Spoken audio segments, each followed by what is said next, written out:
I call to order the meeting of the Metropolitan Council Transportation Committee for Monday, January 13th, 2020. Because we are lacking a quorum right now, we cannot approve the agenda or the minutes, but we can move on to some of our reports in the meantime. First of all, I'd like to introduce to the committee, we've got David Finley from TAC here today. He's going to provide a little introduction, and just like our tab liaison, is going to come back here and report to us on a periodic basis. So, Mr. Finley, introduce yourself and tell us about the work the committee does. Thank you very much, Chair and committee members. It's kind of nice to be the first agenda item of 2020 on your committee. So, as the chair stated, my name is David Fenley. I am the chair of the TAAC, the Transportation Accessibility Advisory Committee. We serve to assist and advise the Metropolitan Council and Metro Transit on essentially all things disability. Well, we're the disability voice inside the Metropolitan Council. We tend to focus on accessibility because that's what we know. That's how folks with disabilities interact a lot with the services provided to the Metropolitan Council and Metro Transit. So 2020 is going to be a year where we cross-pollinize our committees a little bit. I'm excited to be the bee that does that here. So I thank you. As my day job, I serve as the ADA director for the Minnesota Council on Disability. We're a small state agency. I won't be wearing that hat here, but I do bring some expertise as it pertains to civil rights laws, as it pertains to technical standards, both at the federal and state level. We did not have a meeting in January, so I don't have much to report on. From our last meeting, we meet the first Wednesdays of the month, and that happened to be the first Wednesday of the year this year, so we did not have a meeting on January 1st. But I'll spend one more minute just letting you know what my vision for TAC is. My vision is to have our voice be as integrated as possible into the work that the Metropolitan Council does and what Metro Transit does. Folks with disabilities rely on transit. There's a mantra in our community: live, work, and play in the community of your choice. That all goes out the window without good transportation. So I say it's the glue that holds that saying together, transportation. So transportation is extremely vital, whether it's Metro Mobility, whether it's fixed route, whether it's light rail, it's extremely vital. So I want to make sure that we have as strong of a voice and as good of a relationship as possible with both this committee and the Metropolitan Council and Metro Transit. That's all I have. Very good. Well, thank you so much for joining us, and we appreciate your work that you're doing over at TAC. I will also let you know that Mr. Fenley served on the Metro Mobility Task Force, so he's also very fluent in what we do in that area. So, committee members, anyone have any questions for Mr. Fenley? All right. Well, welcome. Thank you very much. Next, we'll move on to the tab liaison report. As you can see, Mr. Dugan isn't here tonight, so Director Thompson. Yes, I'll combine my tab and director report. So our December tab actions, they were revolved around three things, and two of them are on your agenda tonight. The first was around the Public Transit and Human Services Transportation Coordination Plan. They also talked about approve the MAC CIP and several actions related to the regional solicitation. TAB members were asked for their public comments about the Human Services Coordination Plan, which was out for public comment. And they had several comments they wanted added, and they decided to hold over their recommendation to move that forward until they saw the final public comment report. So that's coming back to TAB this week, and then it'll come to this committee. On the MAC CIP, they had some general discussions around the Anoka County Airport, some issues about the runway, some questions about what the long-term plan is for non-auto travel for people going to the MAC. But in terms of the CIP, they had no comments and approved that. And then TAB took in the public comments for the regional solicitation from the draft and made several changes that you'll hear about tonight for that and approved the final application for that. So we'll cover those changes later in the business item. So if there's any questions on TAB, I'll pause now. Questions from committee members? Okay. Go ahead. In terms of the director's report, last week regarding regional solicitation, we sent out notice to all our local partners about training that we do every time we have a regional solicitation, so they can learn about what changes were made and good tips on how to make an application. Training is January 28th here at the council, and then January 31st at Metro Cities. Usually it's either those from a city or county making the application or consultants that are helping the local partners apply for that attend that training. We received our year-end MVEST summary for 2019. Actual receipts for MVEST came in 101% of forecasted values, which is positive. And as you recall, council budget's at 95% of the forecast, and then any revenue above that carries forward to the next year. So early in the year, the MVEST was way below forecast, but it came out to be about what the forecast was for 2019. And then lastly, there's an annual Minnesota Transportation Conference that's held in March. This year it is March 3rd and 4th at the St. Paul River Center. I will pass out the agenda. There's often many presentations of interest in transportation in the state. And a lot of Met Council makes several presentations also, but it's one that you can attend on one or both days if you're available for time. It's last year was in Mankato, a little more difficult to get to. This year it's in St. Paul, and so often there's some good cutting edge speakers about what's new in transportation, but also you learn about what else is going on with partners. And so I hand that out and if you have any questions about how to sign up for that, you can send me or Jenna a note. We can get you that information. With that, Madam Chair, that concludes my report. Thank you. Any questions for Director Thompson? All right, if not, we'll move on to a report from General Manager Koistra.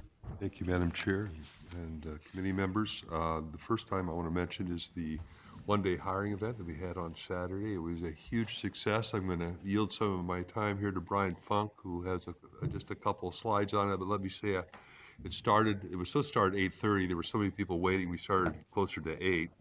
I don't believe people got out of here till after 6 in the evening. And he'll talk more about the specifics, but it was great. When I came in about noon, the lower level was filled with people. Every room, from the computer rooms to lower level A or lower level B, came up to first floor thinking you'd get some breathing done up there, and every place was filled up in first floor as well, from the chambers to the back rooms. First floor C, B, A were all filled with people. So it was quite a remarkable event, and I'll hand it over to Brian for just a minute. All right. Thanks, General Manager Koistra, Chair Barber, and council members. It's great to be here today with some really bright news here to start off the new year. So happy New Year to everybody. And I'm going to describe a little bit about our event from Saturday.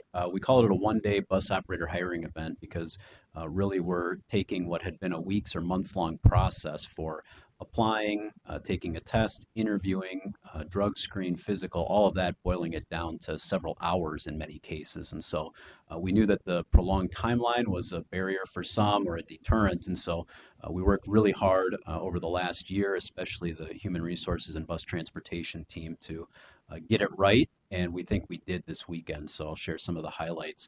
The gentlemen here, Brian, Ali, and Hassan, were amongst those who were waiting outside at about 7:20, an hour before the advertised door opened, because in their words, they knew bus operators needed to be on time and they wanted to prove themselves. So what a great way to start that out. And that brought a smile to my face, certainly, and everybody who was here, knowing the excitement that was being built. Just outside the chambers here is where we had the welcoming from Human Resources to look through application materials, begin the process to assess that folks met the minimum qualifications and we're going to be moving on to the next step. So you can see some yellow cards on the table. That was sort of the passport for the day. So as people traversed through each of the stations, they had that yellow card to go from the initial qualification screening down to the lower level for testing, back up to interviews, finally up another level for the drug screen, and then they were on their way with a conditional job offer, which I'll explain. This was a huge team effort from the 26, I believe, human resource staff that spent 13 or so hours here on Saturday. This is a garage management, instruction center, and rail operations management team who was conducting interviews. At one point in time, we had 14 concurrent interviews going So 14 candidates were going through, and then 14 more and 14 more, just trying to keep up with the volume. And so the response was really overwhelming. This is a slow time, but sort of how we had it organized. People came in, and those who had their applications completed went to what's on the picture left side of the front lobby. People who needed help with their application materials were on the far right, and sort of you had that fast track. It's kind of an express pass to get through, like if you go to the Empire State Building or something. Only this was more fun because you get a job at the end. Uh, the the event yielded more than 300 attendees coming through the doors here. Most of them were here in probably the first 3 hours, honestly. 275 of those individuals were able to complete our online testing and get interviewed. And we have about 200 who passed that test and interview and received a conditional job offer. Many of whom completed that initial providing the sample for the drug screening.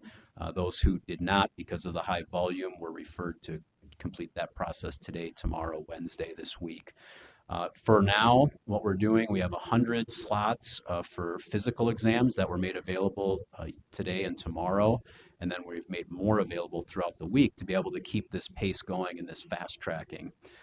We know that incoming candidates who don't already have a commercial license need to have a permit before they can start training with us. And so we have 10 classes through the rest of this month to be able to provide study sessions and get people ready to go.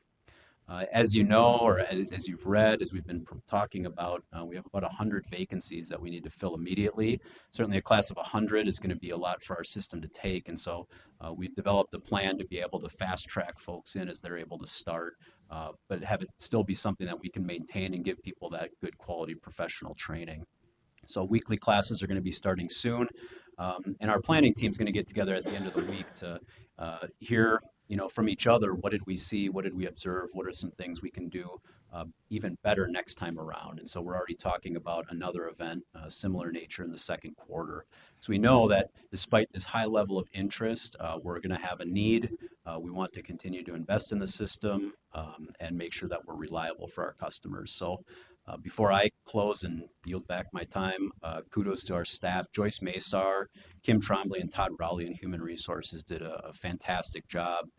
Joyce earlier today said that she put on about 25,000 steps on Saturday, just going here, there, everywhere. And what a great thing, you're making job offers to folks and improving lives and also helping the agency.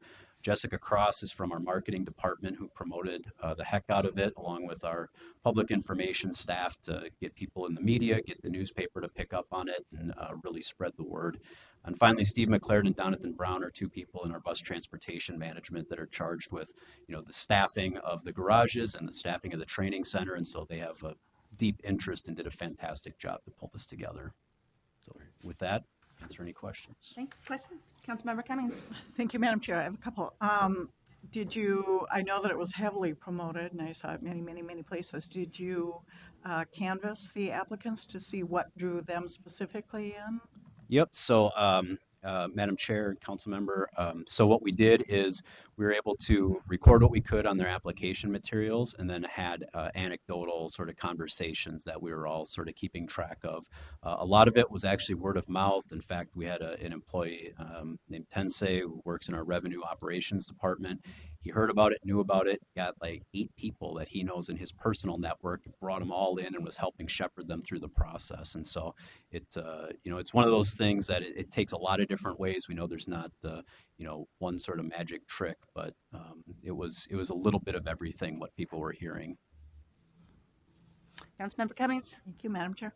Just, and maybe you mentioned this, but no, from the point that we're at right now, about how long before you would be able to bring some of these operators into working? Right. Madam Chair, Councilmember Cummings, right now, ideally, we're looking at starting classes at the end of this month. And so we're talking about a 2 to 3 week time period, which in our discussions makes a lot of sense for folks, especially if they're currently working, to be able to provide adequate notice to start with us. And so we're looking, we already started to identify people into those classes. And so we're going to continue to fill, the goal being that 12 to 14 every week. So we'll be constantly going through.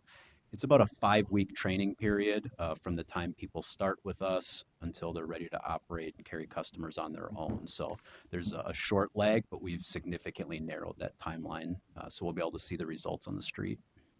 Well, congratulations. I mean, what creative thinking, and that's what it takes, is looking at things in a new way. I think that's really exciting. Thank you. Councilmember Zarin. Thank you, Madam Chair. I'm sorry about that. I had a question. Are these conditional job offers, are they full-time or are they part-time job offers? And how long does it take before a part-time becomes full-time? Right. Madam Chair and Council Member, so all of our employees currently start as part-time, either part-time weekday, which is a Monday through Friday, guaranteed 30 hours, or part-time weekend holiday schedule. From there, folks typically have an opportunity to go full-time within about 3 months of completing the training period. And so we're looking at creative ways to be able to even speed that up. Some of it is dependent on, what we have in the labor agreement and how we can make sure that works. And so we've reached out and are in discussions with ATU about what are some creative solutions we can have so that we can offer more full-time opportunities to those who are interested while still being able to cover the highly peaked rush hour service that we do have. Thank you. All right, just want to say, Councilmember Sterner, go Well, ahead. thank you. I just had a kind of a quick one. Look at the numbers and a nice math game here. But it looks like you have enough to fill the spots once they go through the process. Are you still with attrition of baby boomers and things like that? You need some more applicants in the hopper. Madam Chair and Council Member, yeah, absolutely. We want to continue to, not let up and say mission accomplished. We've done our job. We can sit back. That's not what we're going to do because we know that, we've had to make service changes the last couple of years. That's not a place we want to be in. We don't want to continue that trend. And so, ultimately, it would be fantastic to get to the point where we have sort of an eligibility list, and that's where we had been many years ago. We haven't found ourselves there, but we know we're going to have to stay creative. We aren't the only game in town, as I've explained to council before, and so we're going to keep our foot on the gas, as they say. Okay, thank you. Very good. Just wanted to say congratulations. I know a lot of work went into this. Please pass along to all the staff who did a lot of the legwork on this. Really, this was fantastic. And to echo Councilmember Cummings, is that creative approach to it. I think that's really made it successful. So thank you. Very good. Madam Chair, and just to say again, it's already been said, but this was truly a team effort. When I came in on Saturday, people were so excited to see the staff. We've been working on trying to improve the operator shortage for months, and we have books of strategies that we've been trying to employ to get that done. And this is a shot in the arm for everybody. And when I came in, I had operations talking about how wonderful human resources has been in making this happen. And human resources talking about operations and both talking about marketing. And it was truly a group effort. So I have so much appreciation as general manager that that's the case, and that it had a great energy to it when you on Saturday. I'll also mention that we had the Haywood on-site health clinic opening on Thursday. New chair Charlie Zelli was here for that opening, as was the Health Partners CEO, President and CEO Andrea Walsh. We've had a clinic, an on-site clinic here at Robert Street since I believe 2016. I understand we had over 1,700, nearly 1,800 visits last year. And we're really excited to have that. Anytime you can improve access to health care for people, it's going to make a healthier workforce, a happier workforce, and it'll be a more attractive place to work. And people are really excited about that. Employees have been wanting this for a long time at Haywood, so it's a great addition there. Also, I wanted to acknowledge the events on the holidays. We've acknowledged them in other settings, but the assistance we provided to the Drake Hotel fire on Christmas Day, staff really came through, operators, mechanics, TCC, Transit Communications Center, and police all responded to needs on that day, but we continued to respond on days after, helping to transport people and their belongings and donations. HAT officers have been very involved with trying to connect people to homes, and it's just another example of how we provide services to our communities. We also, over the holidays, had to suspend bus services for the first time since, I'm told, 2010, 2011. I haven't heard anybody criticize us for that decision. I don't see how people were even walking that day. But we were able to open bus services back up by noon because the weather cooperated for us. But it was the right decision to make. It was always a very hard decision. But as you all know, that was a very dangerous day to be out either walking or riding. And then finally, I'll just mention that that we're going to continue to focus in 2020 on the improving customer service and the customer experience. And I think this evening's agenda is a good example of that, where we have some contract approvals being requested to improve Next Trip, our real-time information under Next Trip. You're going to be seeing a presentation on better bus stops. We have real-time video request tonight, which will improve not only safety and security, but also improve how we operate during big events. We have the E-line alignment, which is also about providing better service to people. So I was just looking at the agenda tonight. I couldn't resist say this is really an example of what we want to accomplish in transit going forward, and it's a good start for us for 2020. Thank you. Any questions for General Manager Koistra? All right, in light of that, we have a couple of options.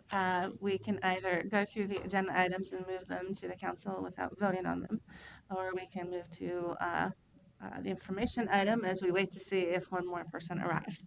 So I've sent out a couple messages, but haven't heard back yet. So I'd request we do the information first. that sound good? That's fine. All right, very good. So the first thing that we'll do is we will move to the information item. It's on better bus stops. We have Barry Farrington, Paul Lamb, and Barry Foster. We'll see how quick you guys are on your feet. Now you got a quorum. Oh, I got a quorum. Oh, Okay, hold it. All right, so we're gonna pause. You can relax now, sorry.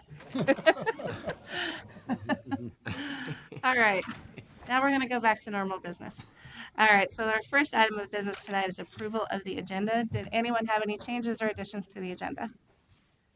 Not to entertain a motion to approve the agenda? moved. Motion, is there a second? second. Any other discussion? All those in favor say aye. Aye. Opposed, nay, and the agenda is approved. Next is approval of the minutes from the December 9th, 2019 meeting. Did anyone have any changes or additions? If not, I'd entertain a motion to approve the minutes. So moved. I have a motion, is there a second? Second. Any other discussion? All those in favor say aye, Aye. and the minutes are approved. Now we are on to our consent agenda. To entertain a motion to approve the items on consent. Motion to approve. Second. Any other discussion? All those in favor say aye. Aye. Opposed, nay. And we're on to our full business agenda. First item of business is business item 2020-24, review of the Metropolitan Airports Commission 2019 through 25 capital improvement plan. We have Russ Owen. Welcome.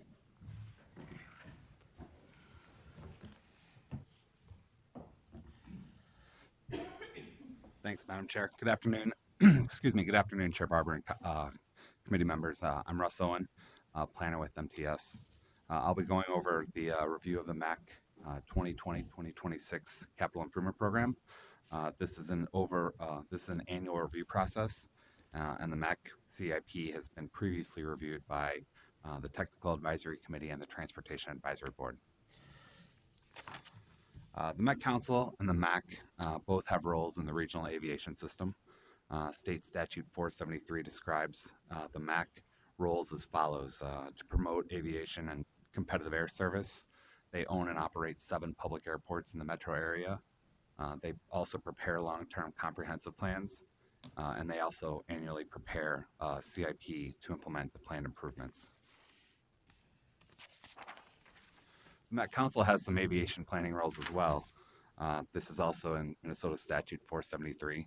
And through state legislation, the Met Council has been tasked to provide regional aviation system planning. This is part of the Transportation Policy Plan. This legislation also requires the Council to review both community and MAC projects for consistency with land use, airspace use, and planning policies. And this also allows the Met Council to review the MAC CIP on an annual basis. The legislative requirements for the CIP review are also in Minnesota Statute 473, and they are as follows. To review to see if the MAC has a public participation process in the CIP. The MAC has held a public hearing. The MAC held a public hearing in November. The council also reviews and comments on all the projects. This is normally handled through the TAB planning process, which is through TAB and then obviously through the Transportation Committee and then the full council. There's also another legislative requirement in the CIP, and that's to approve projects that meet significant effects on regional development and a certain financial threshold. The council is required to approve any project that meets both the financial threshold and the significant effects criteria. The financial threshold is a project of $5 million or more at MSP and $2 million or more at a reliever airport.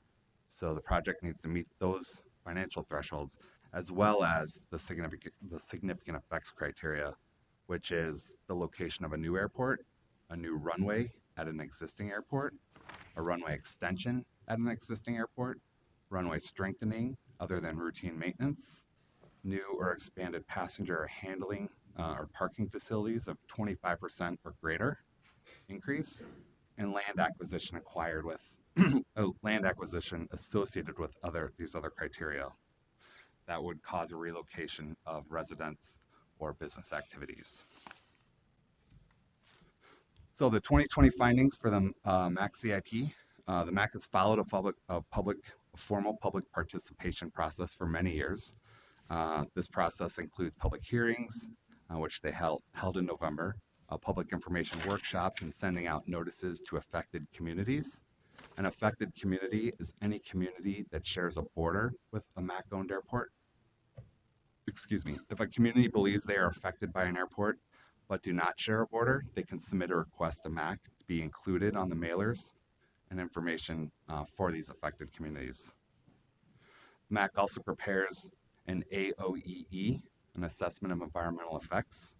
This is a document that provides an assessment of environmental effects for the CIP at each airport.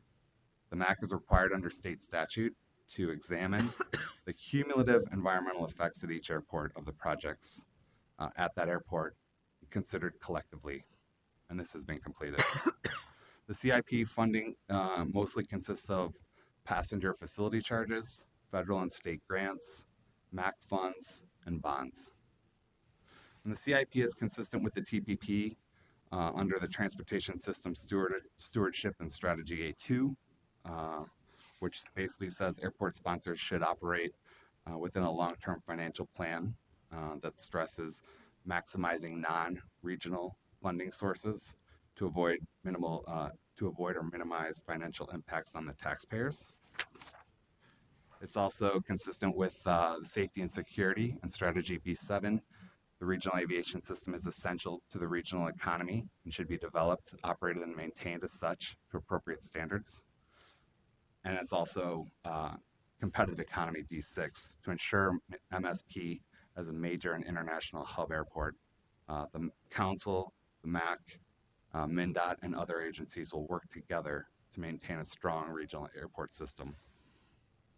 There are projects that are in the CIP that are in the out years, and those projects are mainly demand driven. These projects will be initiated when the demand is such that the projects need to begin to accommodate capacity and growth. The one project that does meet the criteria for approval is the Crystal project. This project is a Crystal Airport that borders Brooklyn Park, Brooklyn Center, and Crystal.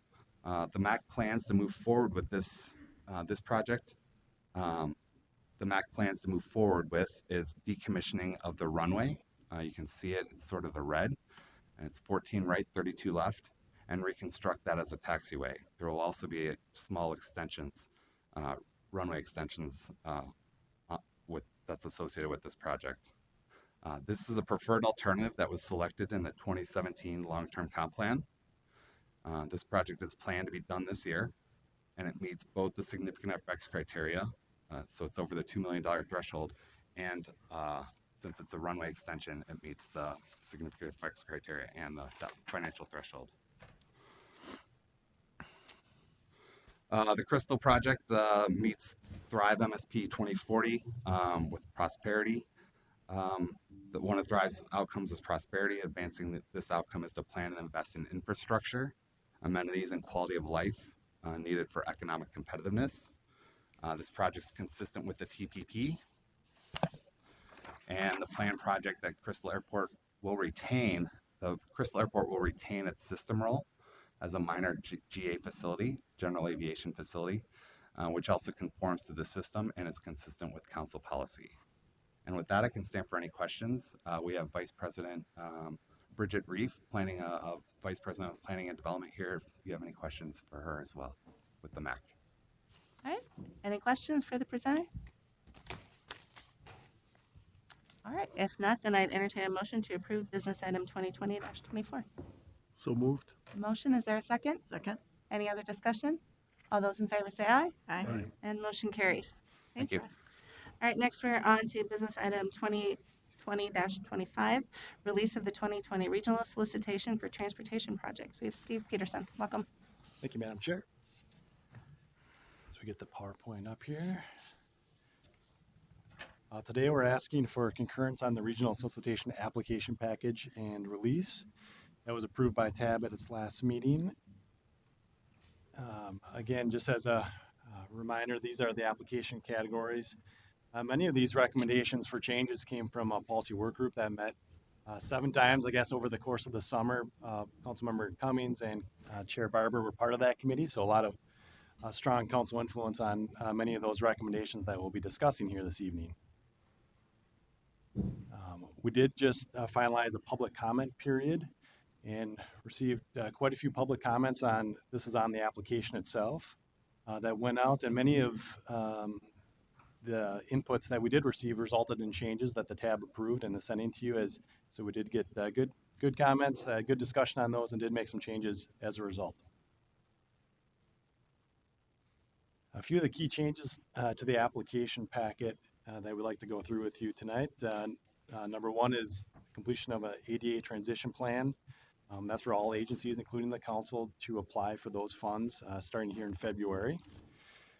Perhaps the biggest change is a new arterial bus rapid transit program for $25 million. Again, Metro Transit will need to come forward with a proposal prior to next November for TAB to discuss on a new ABRT. Along with that was a transit new market guarantee that was part of the package that includes at least one project will be selected that touches more of the suburban areas through the metro area.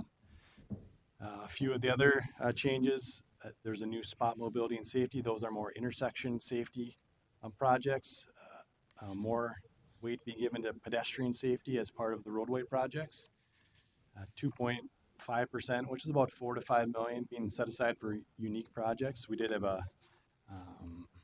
and what that exactly will be we discussed over the next 2 years, and that money is probably more towards technology and car sharing, electric vehicles, other things of that nature will be kind of flushed out over the next 2 years as to what that potentially could be. Improvements to the equity measure, and I know Amy Venice has come before you and talked about some of those improvements for early outreach to equity populations, and also many people did attend the 2 equity workshops that we had this fall. So those are some of the changes that we wanted to highlight. Again, the modal ranges was another shifting of about $5 million out of the 180 will go towards transit, more towards transit funds, and that's the target that TAB is setting forth for applicants to have a clear picture of what the money will be used for. Director Thompson did go through a few of the workshops at the bottom of the screen here. Here's in writing if you need the dates. We have had council members that attend these workshops, maybe a little too detailed for what most people would like, but it's primarily geared towards applicants. But certainly anyone's welcome to attend on either the 28th or the 31st, those workshops. And then the schedule moving forward, the last slide we wanted to talk about, if you concur with the TAB's action here tonight, we're looking for an application period which would be from February to April. And then the real work begins as far as the scoring process, and that's probably one of the best things about the Regional Association, very open and transparent scoring that will take place over several months this summer. It's not scored by council staff. It's in fact scored by about 50 to 55 technical experts from across the region. So we ask our partner agencies to score their peer projects and provide input on those. So I think that's a good, transparent, open process that we provide. And then looking at a recommendation again, more in the tab to have a decision in November. It'll come back to the council likely at the end of the year in December for your concurrence again. So we'll try and have a few updates along the way here with this committee, and certainly Chair Barber, being on voting member of TAB, can also bring back some information to you over the next few months. So, thank you, Chair Barber, and we'll take any questions on the concurrence. Thank you. Any questions for Mr. Peterson? Councilmember Cummings? Thank you, Madam Chair. It's more a comment. I think it's great. I especially like the fact that you're doing the trainings on engagement and, you know, when things shift and bringing that more to the forefront of how we can serve our constituents and less of an afterthought, but more of a forethought. When I was at one of the leadership meetings last month, and we broke into small groups, and there were conversations about what are you changing in the way that you work that brings about equity changes and engagement changes and things like that. And I mentioned that this was something that was going on, and it was very, very well received. And I know that others wanted to try, that had nothing to do with TAB or transportation, or connecting with some of you to see if they might be able to attend the trainings, just to see how they might use that as a template for the work that they're doing. So thank you for what you're doing. I think it's excellent. Yeah, thanks.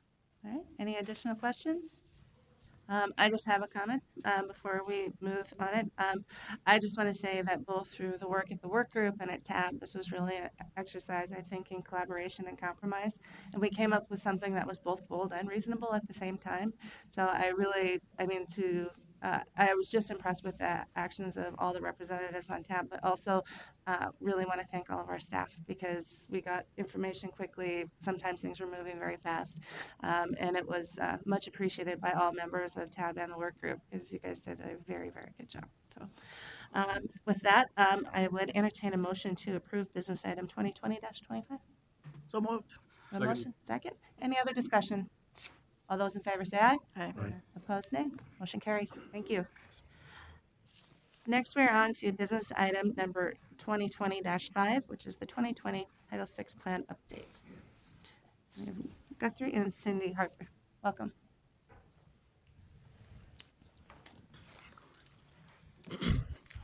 Good afternoon, Chair Barber and committee members. So I'm Guthrie Byard, the Council's ADA and Title VI Administrator, co-presenting today with Cindy Harper, who's the Manager of Route Planning for Metro Transit, on the 2020 update to the Metropolitan Council Title VI program.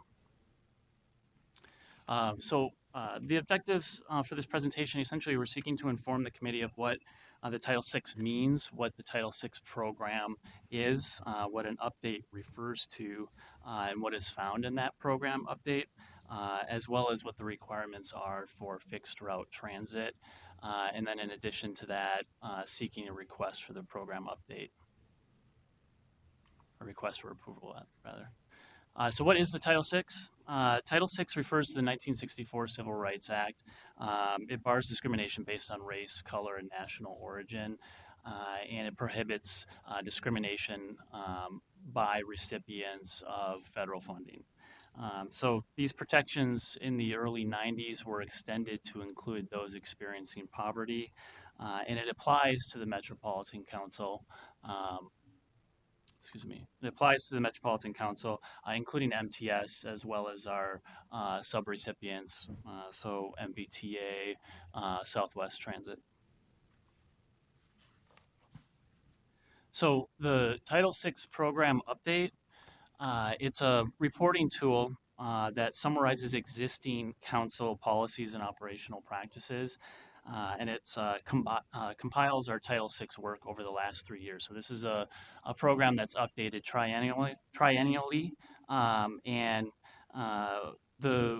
the work essentially looks at and compiles and takes from our transportation public participation plan as well as our public engagement plan. These are two council-wide plans that ensure we're getting equitable input from the communities that we are supporting. And the Title VI program, it's FTA. It's essentially the FTA required part of our equity work that we do here at the council. So locally, we conduct even more equitable work that's guided by more stringent practices and policies. But this is specific to our FTA requirements. Additionally, as I mentioned, that plan is updated every 3 years and requires approval by the council. So what's included? So there are general requirements that are required for all fixed transit providers. So we must notify customers of their rights, must document a complaint process. So that is available on our website, on our websites. And we need to use inclusive public participation processes that are specific to those whose first language isn't English. And so as you can see here, this is a notice that is available in all of our public vehicles to inform folks of their rights. And it's translated into the languages that are required by us to be in compliance with Title VI. Additionally, each agency must have a language assistance plan that ensures that those services that we are providing are equitable and accessible to those who speak languages other than English. That particular plan is an attachment to the Title VI program update. As well as the public engagement plan and the transportation public participation plan that I mentioned earlier. And as the region's designated metropolitan planning organization, MTS in particular reviews the distribution of federal funds controlled at the local level, such as the regional solicitation grants, to ensure that those allocations are equitable and fair. So now I'm going to turn it over to Cindy Harper to talk about requirements under fixed transit and finish the second half of the presentation. Thank you, Guthrie. The FTA requires all fixed route providers to do two things. First, outline system-wide standards and policies that will then be used in a service monitoring study. Their standards for 6 different categories that are shown here are all taken from the Transportation Policy Plan, which was the subject of extensive public engagement. And we are scheduled to do our next service monitoring study next year in 2021. Also, we need to collect and report demographic data about our service area and our riders. We have 4 different sources of information for this data, including the Census, American Community Survey, Travel Behavior Inventory, and our Customer Survey.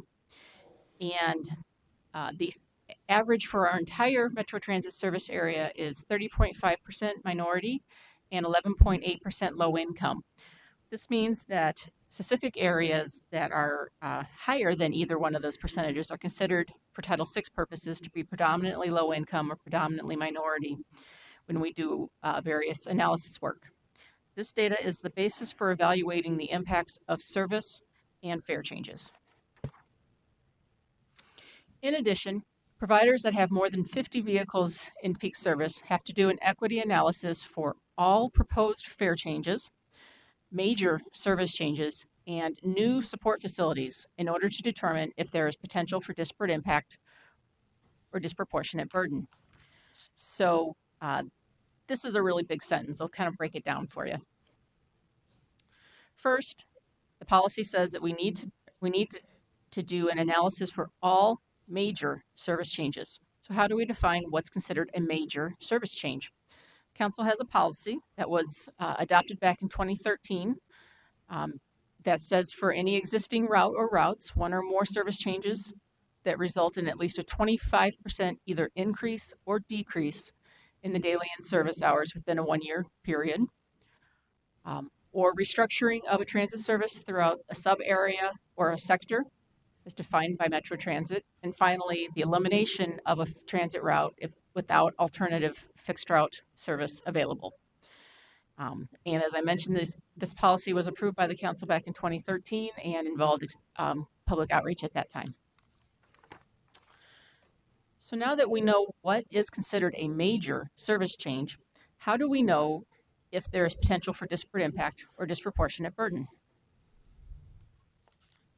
Well, let's start with a couple of definitions. The FTA defines disparate impact, disproportionate burden as a policy or practice that disproportionately impacts members of a group more than the overall population. And the terms disparate impact, disproportionate burden are very similar, they just apply to different groups. Disparate impact is used for race, color, and national origin, whereas disproportionate burden is used for communities of color. So if there is a difference in impacts on certain groups, how do we know when that difference is considered enough to be considered a disparate impact or disproportionate burden? Well, the council has adopted what we call the 4/5 rule. And this is the same rule is being used by several other systems around the country. So basically what it says is if something positive is happening, for example, if you're having service increase, disproportionate burden or disparate impact occurs when the benefits that are being provided to minority or low-income populations are done at a rate less than 80% or 4/5 of those benefits that are being provided to the overall population.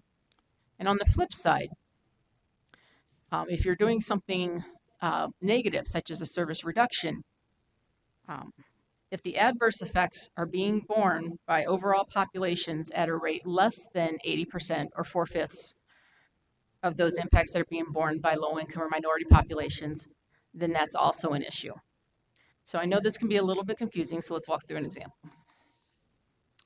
So let's say we have a bus route restructuring project that results in an increase in the overall amount of bus service available. And we have determined the average increase in service levels for an area for different populations.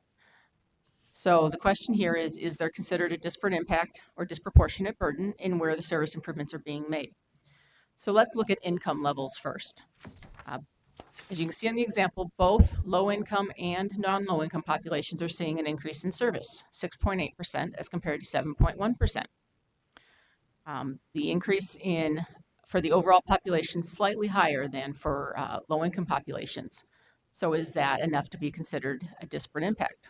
Well, in order to do the math, we take the base number for the overall population. So in this case, the 7.1%, multiply it times 4/5, and that gives you 5.7%. What that means is that you have to have an increase of at least 5.7% service in low-income areas. Otherwise, it's considered a disproportionate burden. Similar for communities of color. In this particular example, again, both minority populations and the population as a whole are seeing an increase in service, but it's a little bit bigger of a difference between the two, 8.1% versus 11%. So again, let's do the math. If you take the baseline, 11% population, multiply that times 0.8, you get 8.8%. So what that means is any number lower than 8.8% is considered in violation of the threshold. In this case, the 8.1% is below that, so there is an issue here. Since our last program update in 2017, the Council has conducted 3 service equity analysis, one for the West End and Route 9 Transit Study Restructuring Project, one associated with the elimination of Route 614, and a third one associated with the changes with the launching of the C line and changes on the Route 19 as a result. We also did one fare equity analysis in response or in relation to the 2017 fare increase, and one support facility siting analysis for the new Minneapolis bus garage. I'd like to note that no disparate impact or disproportionate burden was found as a result of any of these analyses. So this evening we have 2 proposed actions for you. First, to approve the Met Council's 2020 Title VI program update, and also to adopt resolution number 2020-02, adopting the Title VI program update and signing the Title VI policy statement and assurances as required by the US DOT. I'd be happy to take any questions. Thank you. Any questions for the presenters?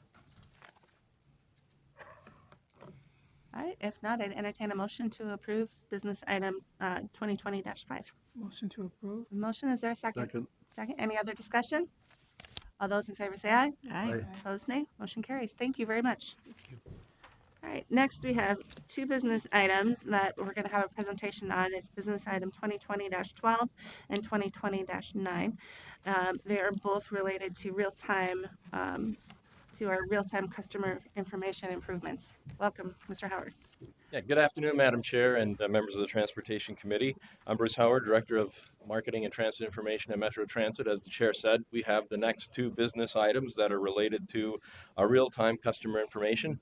And I'm going to introduce the staff here, first of all, that will be making these presentations. Just directly to my left, Ben Rakowski, who's our Assistant Manager of Transit Information. On my right here, Laura Matson, who's our Manager of Real-Time Information, and then way down on the left side there, Bree Grand, who's a Project Manager in Transit Information. So before we get to the business items, Ben's going to give us a little bit of background on the types of information that we provide in our transit information area. And then Laura will do the presentation on 20-12, the next trip real-time information prediction engine. And then we'll give you a chance to pause and consider that business item. Then we'll come back and Ben's going to talk a little bit about rider alerts, since I know at a previous meeting you had some questions about rider alerts. And then he'll give some information on that. And then Bree will go into her business item on 20-9. So with that, I'll turn it over to Ben to start with. Thanks, Bruce. Madam Chair, committee members, thank you. Just for a little bit of background around customer information, my name is Ben Rakowski. As Bruce mentioned, I'm the Assistant Manager in Transit Information. And we provide customer information in a lot of different formats and through a lot of different channels to our customers. And over the last couple of years, Transit Information has really been attempting to define what's our vision around customer information to attempt to create a cohesive and consistent vision for our customers. So we've developed a vision that it's easy for diverse customers to understand where and when transit service operates, because Metro Transit provides information that is accurate, customer-friendly, accessible, robust, and professional. So it doesn't really matter to us what channel the customer gets that information. As you can see from the pictures on the bottom of this slide, they could be at the bus stop getting information. They could be calling into our Transit Information Center. They could be using our pocket schedules. They could be using our app. However they're getting that information, we want to just make sure that it aligns with those 5 kind of pillars of our vision there around accuracy, customer-friendly, accessible, robust, and professional. And so today we're really focusing on meeting customers' expectations by improving our real-time information. Both the business items we're presenting today are improvements to our real-time customer information. And the reason why we're doing that is because customers depend on this information. Our Next Trip real-time service had over 80 million unique trackable requests per year. So that rivals our ridership, a huge amount of people using the service. Plus we have over 200 real-time signs throughout our system where customers are continually seeing updated departure predictions. So it's heavily used by our customers. We have over 34,000 customers who are signed up for our Rider Alert subscription service to receive notification about detours and disruptions. That was accounted for 21,000 unique alerts sent out in 2019, and that added up to over 10 million texts and emails sent to our customer. So not only are they using these services heavily, they're expecting or their expectations are moving forward on these services. They not only expect them to be available, but they want them to be accurate and consistent and reliable. And so we know there's gaps currently in our real-time information systems. A couple major sources of complaints we get when we've looked at our customer information complaints. One is about missing detour and disruption information, and another top 5 complaint generator we receive around inaccurate or incomplete next trip predictions. The second lowest rated item in our 2018 customer survey was around customers' ability to access detour information. And then finally, a big one is that alert and real-time information is currently not available in what's rated the most popular customer information tool, Google Maps. So we're looking to obviously fill those gaps. So both business items here, as we discussed, are around improving real-time information. Our first business item, 20-12, is around real-time prediction engine. I will go ahead and turn it over to Laura Madsen, our program manager for real-time customer information, to present the business item.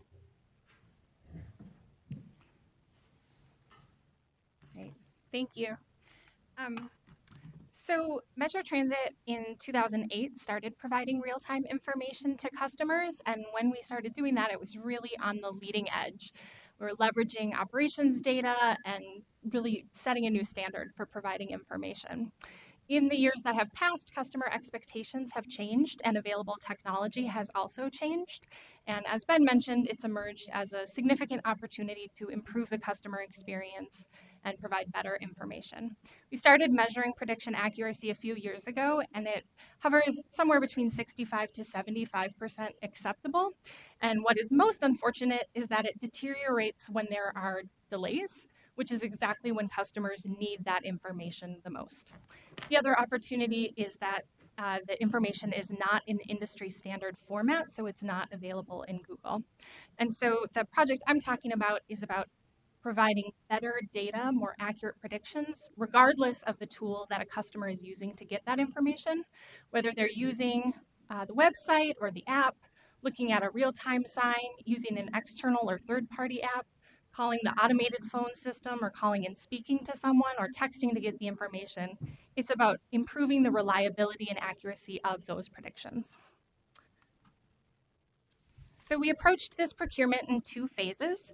There was an open and competitive process. That initial advertisement went out just about a year ago, and 2 vendors were selected for phase 1 of this procurement. And they did a demonstration period, a formal demonstration period, where they actually generated predictions alongside of our current system. And we monitored those predictions and measured their overall accuracy performance, and also were able to verify that they met all of the technical requirements for the procurement. So you can see the chart down here. It's a little hard to read. The vendor in the orange is Cambridge Systematics. You'll see they have kind of an upward trajectory over the course of the pilot period. Overall, they generated the most accurate predictions. More of their predictions were characterized as acceptable. The predictions were more tightly clustered around when the bus actually left. And the other thing I will point out is if you look on October 24th, there was a Vikings game during the PM rush hour downtown. They were playing the Washington, D.C. football team, so there were protests downtown. It was equivalent to a light snow day in terms of how on-time buses were performing. That's when you'll see the biggest difference, the most meaningful improvement in prediction accuracy between our current system, which is the line in gray at the bottom, and how the vendor performed.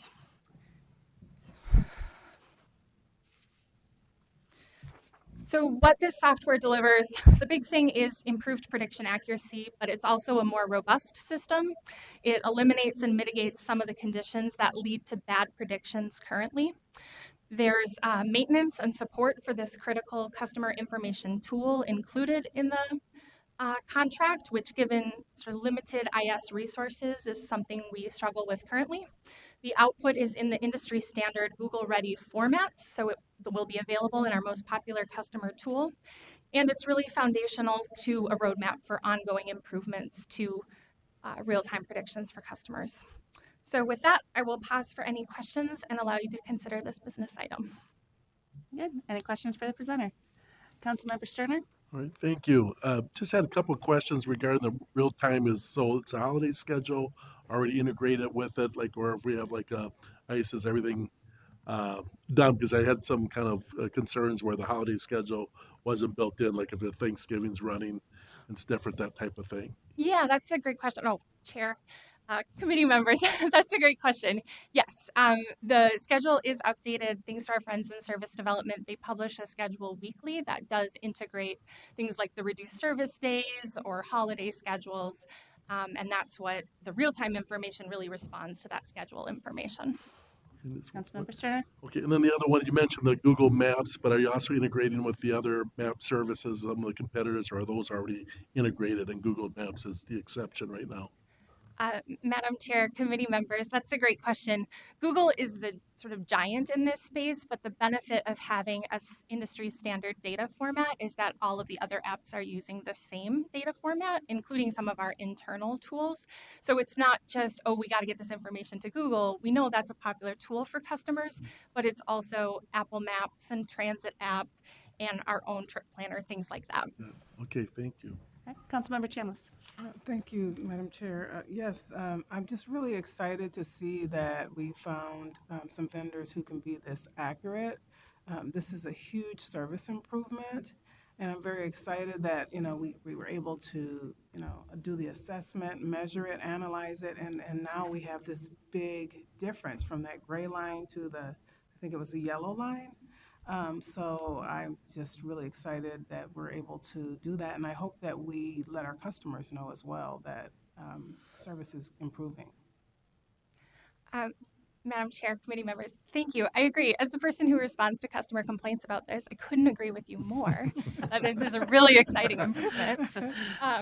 And I agree that it's something to share the story with. I will put a little asterisk on this and say it's never going to be perfect. As you ride the bus, there's unexpected delays, things are going to happen. It's never going to be 100%, but this is a very meaningful step forward and a way to build a foundation for continuing to improve. Additional questions or comments? I just have a quick comment. I am very much looking forward to this. I think this is fantastic. So much of what we do is dependent on that customer experience, and having been able to use different apps in different cities and different transit systems, I can tell you it's such a huge benefit. So I'm really excited about that part, and I think it will go a long way to improve the customer experience. So with that, we'll try and go to move the first business item. It's business item 2020-12. If I could entertain a motion to approve. Also moved. A motion, is there a second? Second. Any other discussion? All those in favor say aye. Aye. Opposed, nay. And the item passes. Thank you. Next. Can we bring the same presentation back up?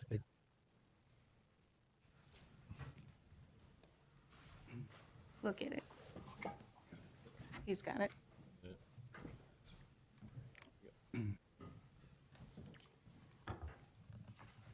Okay.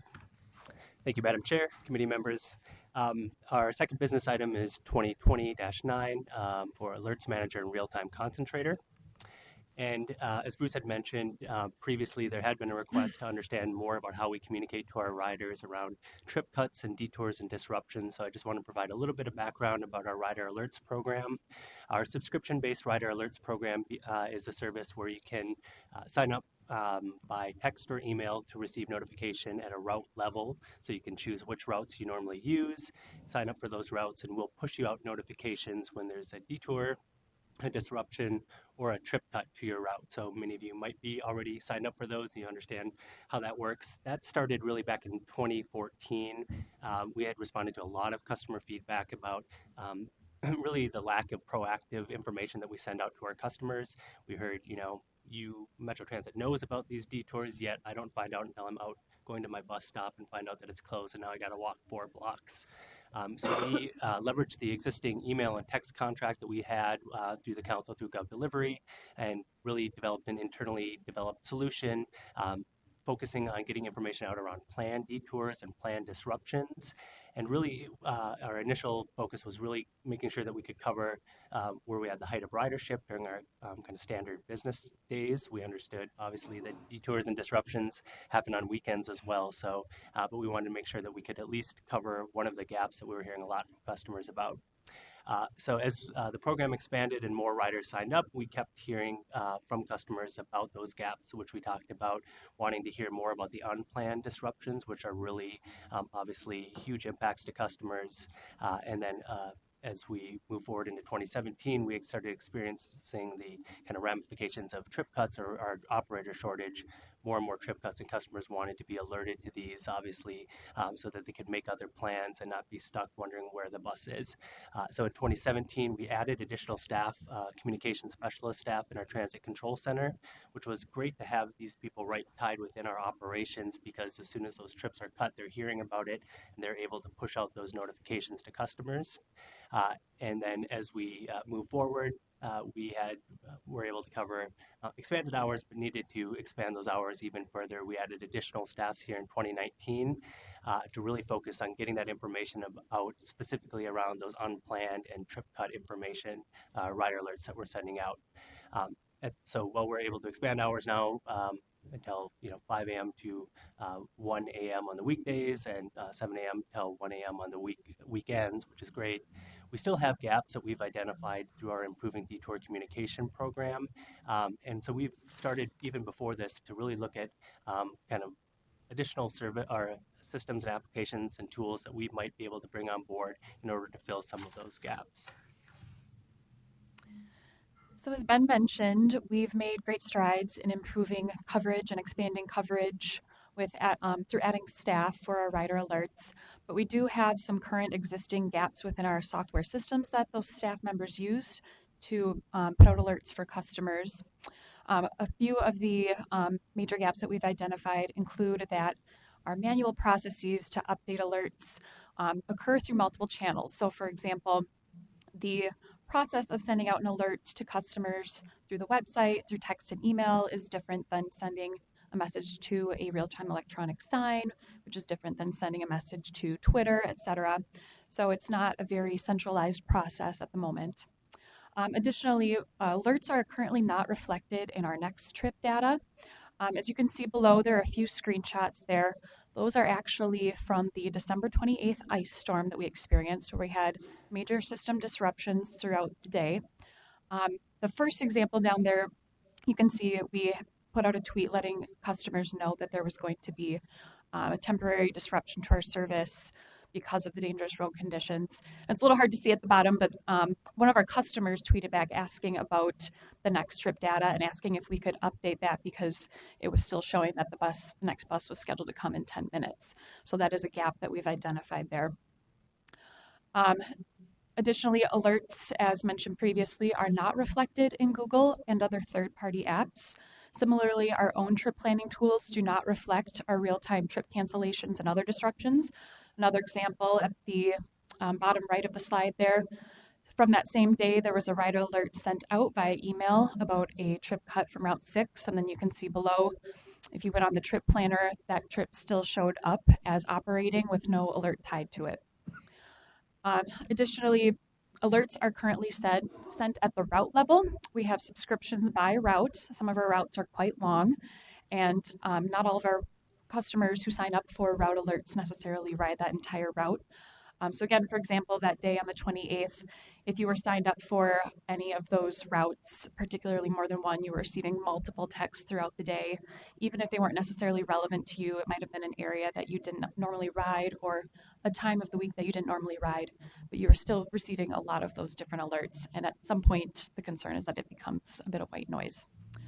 So one point I do want to make is that while all of those examples from the December 28th ice storm really do amplify some of these gaps that I'm talking about, these types of disruptions, such as trip cancellations, detours due to construction or other events, these happen on a daily basis. So they really have a large customer impact. They can potentially impact any customer or any rider. And the benefit to closing some of these gaps, in turn, would benefit potentially any rider in our system. So in order to close some of these gaps, we've identified some new software systems that we are looking to implement with a vendor, IBI Group, an alerts manager system, and a real-time concentrator. So the alerts manager system would streamline our process for creating and distributing alerts. It would be a more centralized system to send out alerts to all these different channels that I mentioned. It would allow customers to choose more relevant alert options. We're looking at producing more granular subscription topics so that customers can potentially choose, time of day or direction or certain stops, etc. Something that's more customizable and relevant to them. And the alerts data that's published through this new tool will be published in a format that is the industry standard so that Google and those other third-party apps can also use that information. And then the real-time concentrator system, that system will reconcile the data that's coming from this alerts manager system and from our next trip real-time information so that overall our customer information is more accurate and complete.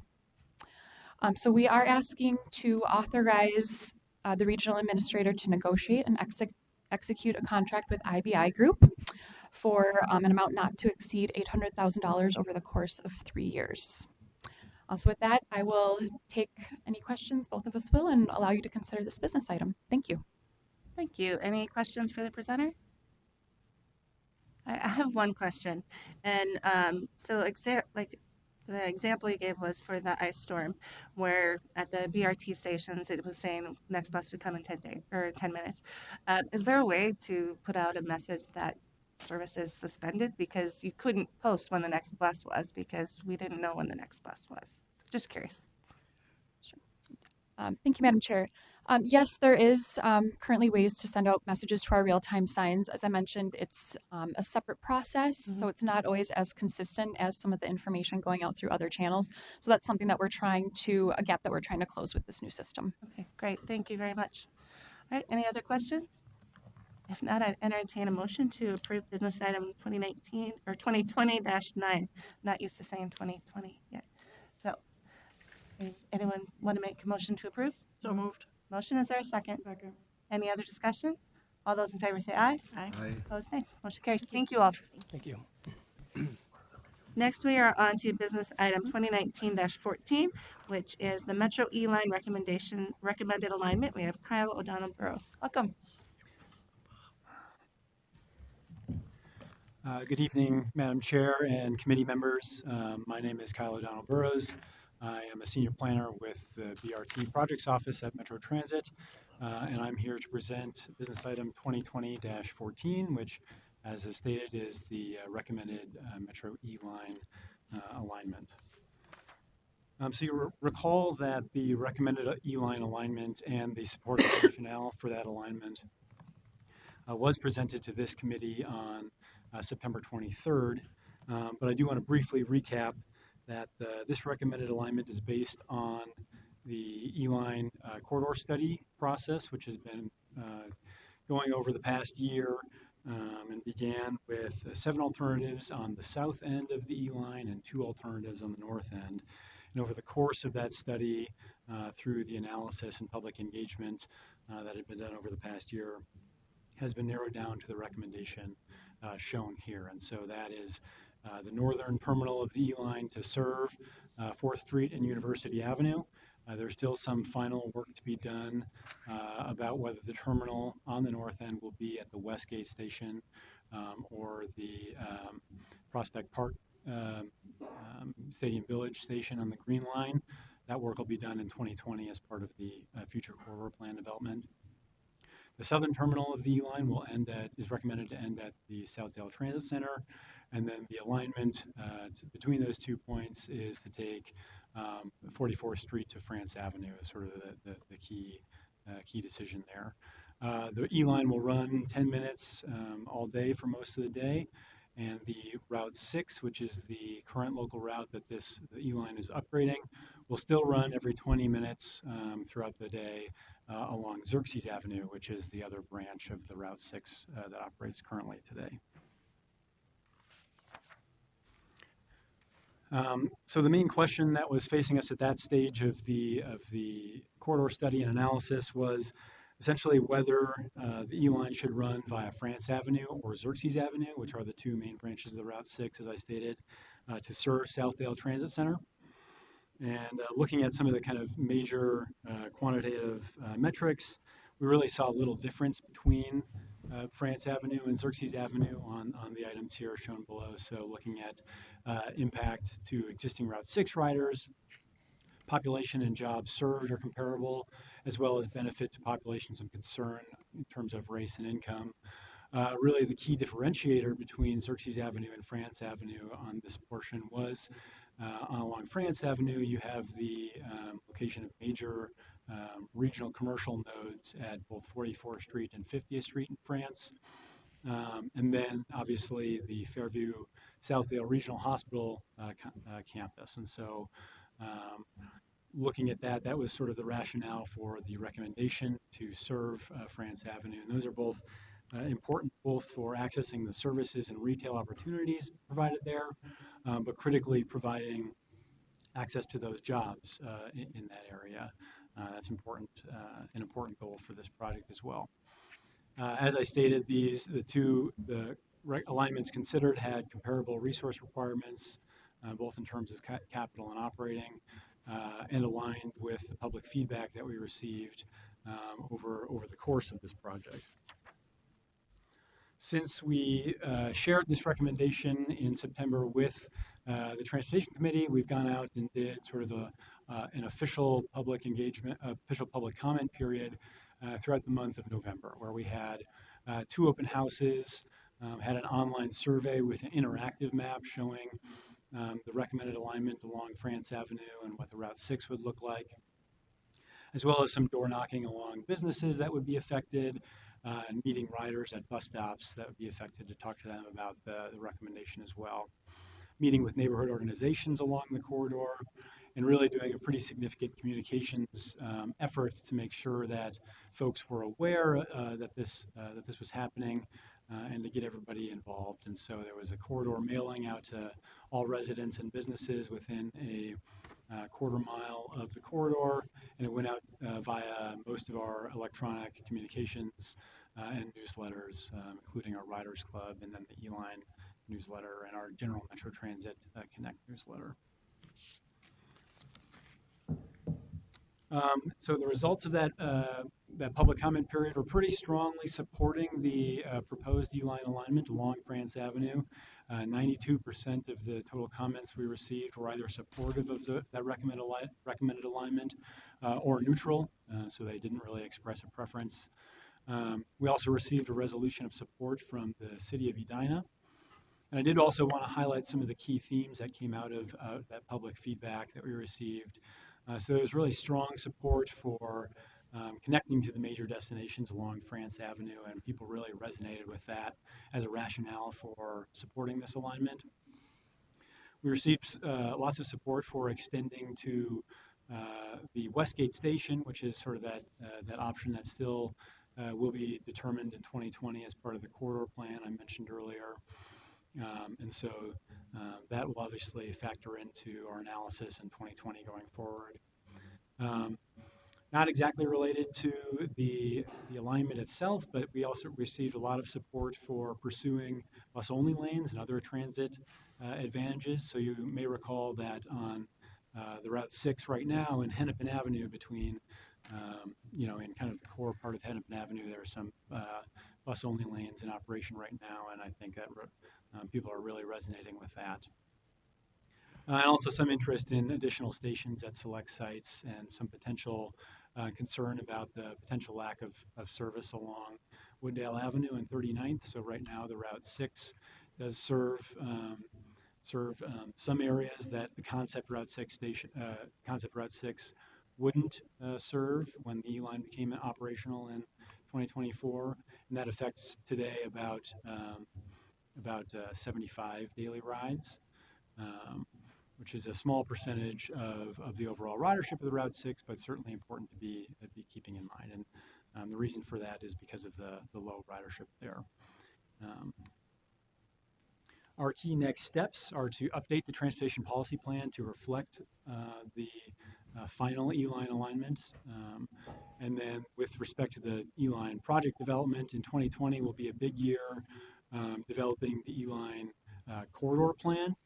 And that plan will finalize the station locations and sort of platform locations at those stations. So whether it's near side or far side and what exactly it looks like at each station, as well as identifying the transit advantages that we'll be implementing along the corridor, working with our local government partners who are responsible for those, and then finalizing that north terminal location as mentioned. And a key component of that plan development will be ongoing public engagement and analysis throughout the process.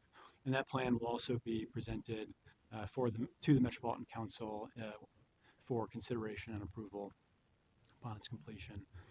Following the completion of that corridor plan, we'll be getting into sort of the design and engineering of the E-Line. That'll be occurring in 21 and 2022. And then pending full funding of the E-Line, we'll begin construction in 2023.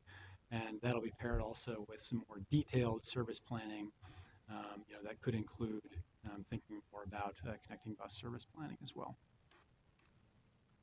With that, I'll remind you that the proposed action is that the Metropolitan Council approve the recommended alignment for the E-line, and I'll entertain any questions. Thank you. Any questions from? Got a thumbs up for sure. I was just going to ask one quick question, or I've got two actually. What is the current ridership levels on the Route 6, and how do we anticipate that might change with the E-line coming in? Like, do you see increased ridership in the corridor, like we've seen in other ABRTs? Madam Chair, committee members, we do anticipate increased ridership on the Route 6. So as part of the, so if you might remind you, so the A line in that corridor experienced about a 33 or so odd % increase in ridership from the previous 84. I think the numbers are still coming in on the C line, so I don't want to quote anything right now, but it's something, a similar increase. So we would anticipate that that in this corridor we would see similar, ridership increases. We've done some work on looking at doing some ridership projections in this corridor, and that information would be included in the corridor study when we kind of publish that as well. But we anticipate seeing ridership increases. Yeah. Right, thank you. Then the other question is actually probably for more Director Thompson. So with the update of the transportation policy plan, would this go into the smaller update? Is this going as an amendment later?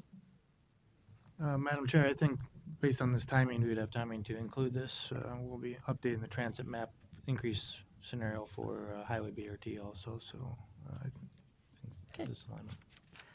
Very good. All right, any other questions? All right, if not, I'd entertain a motion to approve business item 2020-14. So moved. Motion, is there a second? Second? Any other discussion? All those in favor say aye. Aye. Opposed, nay. Motion carries. Thank you very much. All right, next item of business is business item 2020-21, which is light rail live video. And we've got Dominic Pellegrin, Leah Palmer, and Brooke Blakey.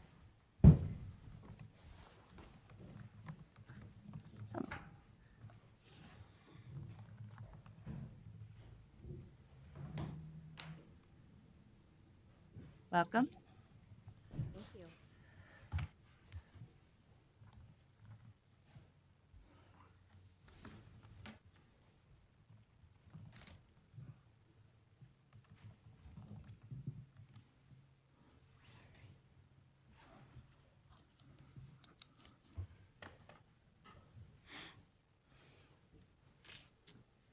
Good afternoon, Madam Chair, members of the committee.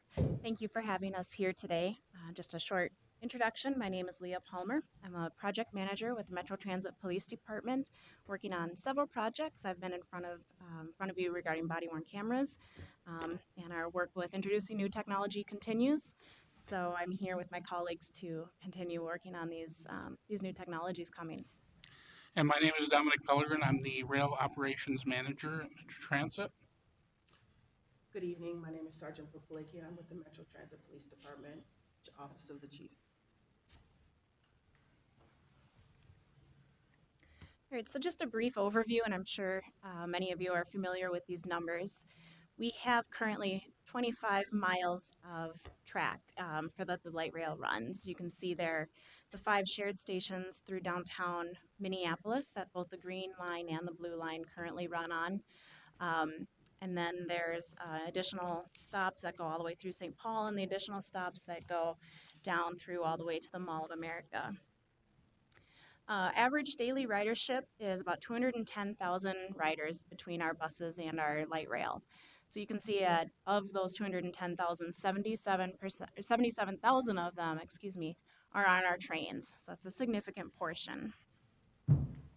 And running those rails, we have 91 cars in our fleet that are available for passenger use at any time. So going into more about why we're here. We're here to talk about new equipment that would be equipped on our light rail system. Currently, the current technology with regard to camera system is basically obsolete. It's very old, it's at the end of its life, and it's no longer being supported by the manufacturer. So for those reasons, we do need to consider a new system. This system is also a standard definition, so it's old. It's sort of similar to like the resolution or the display on your old tube TVs. So we'll talk in a minute here about some of the images that come off of that, but they're very poor images. They also require Wi-Fi to upload the video. So what that means is the camera on the train, it's collecting all of its data, but we can't access that data until it gets back to the train garage, and then it connects to Wi-Fi, and then it goes up, and we can get hold of it. If for some reason we do need video, maybe there's an incident that's going on or something more urgent than waiting for a train to go back to the garage, we can go out. We'd have to stop the train, pull out the hard drive, and then get the train going again. So obviously that's going to cause rider delays potentially. It's inefficient with our staff time. Staff has to actually leave the office, go to the train, do their thing, and then go back to the office. So it's not a system that in this day and age with so many technological advances that is really working out anymore.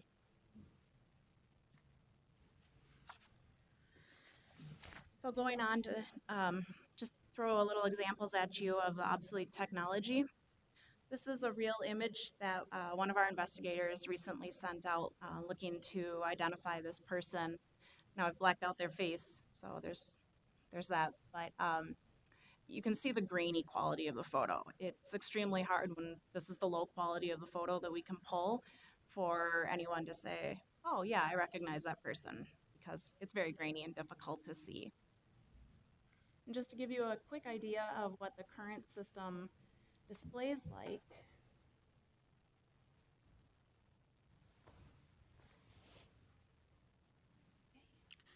So this is currently what one of our trains looks like. And this is one of our type 1 trains. And as you can see, especially that camera down in the lower right, real blurry, it's a very grainy image. Some of these cameras are up to 14, 15 years old. They're original to the light rail system being implemented. On our type 2 vehicles, our newest ones, those are starting to become 6, 7, 8 years old as well, since we had those vehicles before, a few years before they actually were put into service.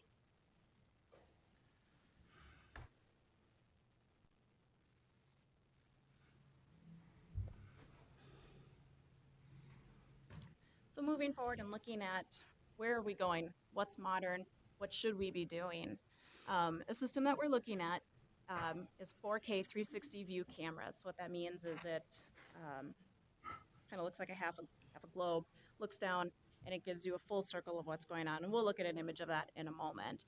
But giving that 360 view, instead of having a camera that looks here and here and here and here, that 360 view allows us to actually have fewer cameras that have a wider view. So we're actually getting more information with less equipment.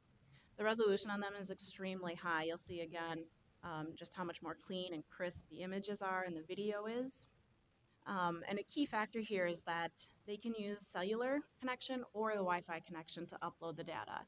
So again, if there's an incident that's going on in real time, we don't have to stop a train, go get a hard drive, et cetera, et cetera. Basically, the data is getting uploaded to a cloud. We go in, we access the cloud, and we can start seeing that video right away and get a better handle on the incident or a special event and things like that. We'll talk about a little bit later here in terms of what the usage is. So like I said, it's a cloud-based platform, so it's much more user-friendly and in line with how we all use technology now. And finally, it's proof of concept is that we used this very system during the Super Bowl last year. So we've tested it. We know that it works. We know that it works for both of our purposes, which for rail is a large-scale organization, and for police is that safety and security of our riders and customers. So we were able to kind of give this a little bit of a test run and know that what we're looking at here is going to meet our needs and meet the needs of transit riders and the full council.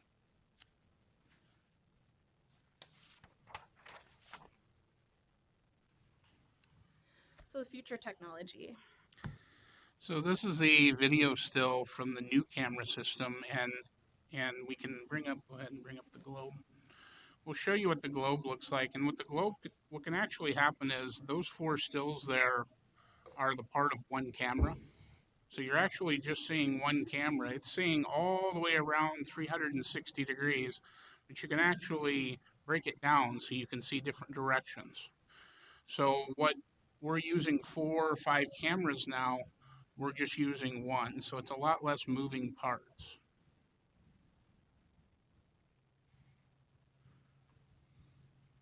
And here are those 4 panes at a much, much higher resolution. And like I said, that's just one camera there, showing all of that in all of those different directions. So each rail car would have 4 of those cameras, as opposed to the 8 that are currently on board.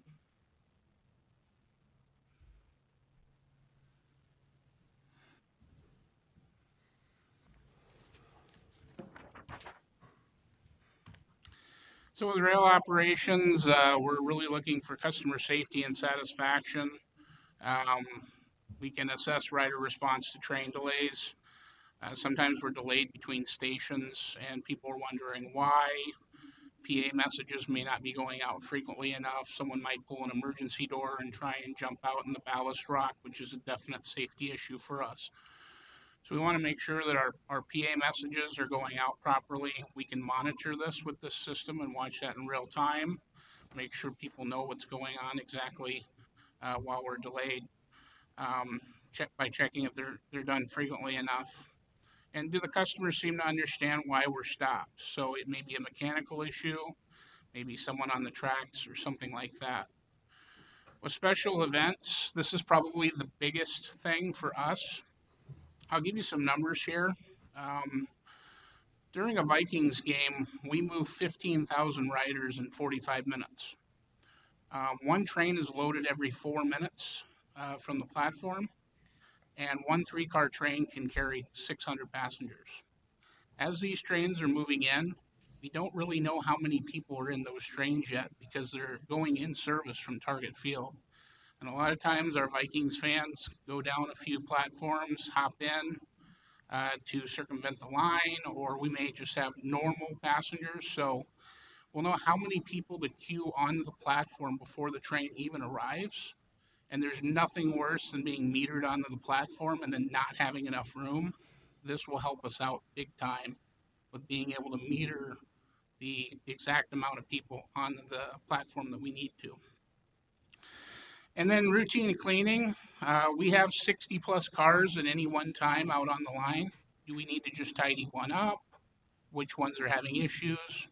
We can pull this up in real time and look at it. And then for biohazards, did someone get sick on a train? Does it need to be pulled off? Or can we get it at a terminal and take care of it without it actually leaving the line? So police and public safety considerations on this real-time streaming of video. What we're after here obviously is the safety and security of our riders, our operators, and our officers. So this accomplishes all of that. When we get a 911 call, for instance, we need to be considering the resources that are dispatched. Are we dispatching the right sources? If a victim appears injured, do we need to get an ambulance out rolling right away? Yep, we do.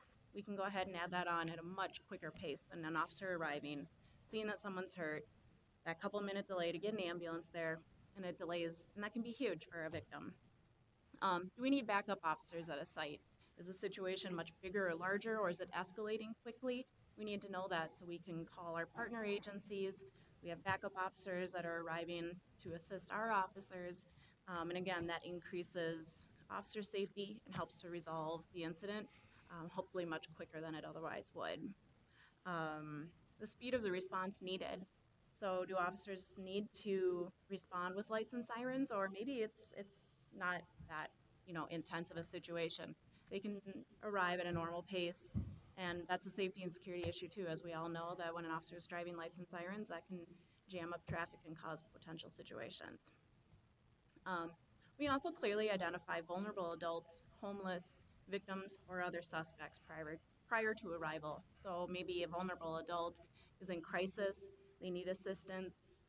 We can also look at that and say, we've got an officer, but maybe there's another resource we need to pull in. Maybe we need the homeless action team to back us up on this particular incident. something along those lines so that we make sure that, again, we're providing the best possible service to populations that we serve. And they are wide and they are diverse with different needs. Suspects, we know that if, say, someone punches someone, grabs their backpack, they bail out of the train at Marquette, we'll have the cameras and the platform cameras then to say, oh, okay, he's got the backpack, it's red, he's wearing red shoes and a blue cap, and he's headed northbound on Marquette Avenue. We know all that immediately, so our officers aren't arriving at the train, where'd the guy go, what's happening? They can go straight up, Marquette to try to catch him down a couple of blocks. So all those kinds of things are going to lead to better arrests, better video and evidence for prosecution, obviously increased safety and security for our riders and our operators and the officers. One last thing, text to safety. Right now, there's about 27 text to safety conversations that go on per day. And of those, 70% originate on the green line. So we know that our passengers that are riding the trains feel that they see a safety issue or they see something that needs to be addressed, and they're happy to get a hold of us. Honestly, I think that's actually a good number. But also that text to safety, then we'll pull up the video, we'll say, yep, this is happening, here's how we're going to respond. We can ask rail to respond and assist, HAT, other agencies, etc., and to get the right resources in the right place.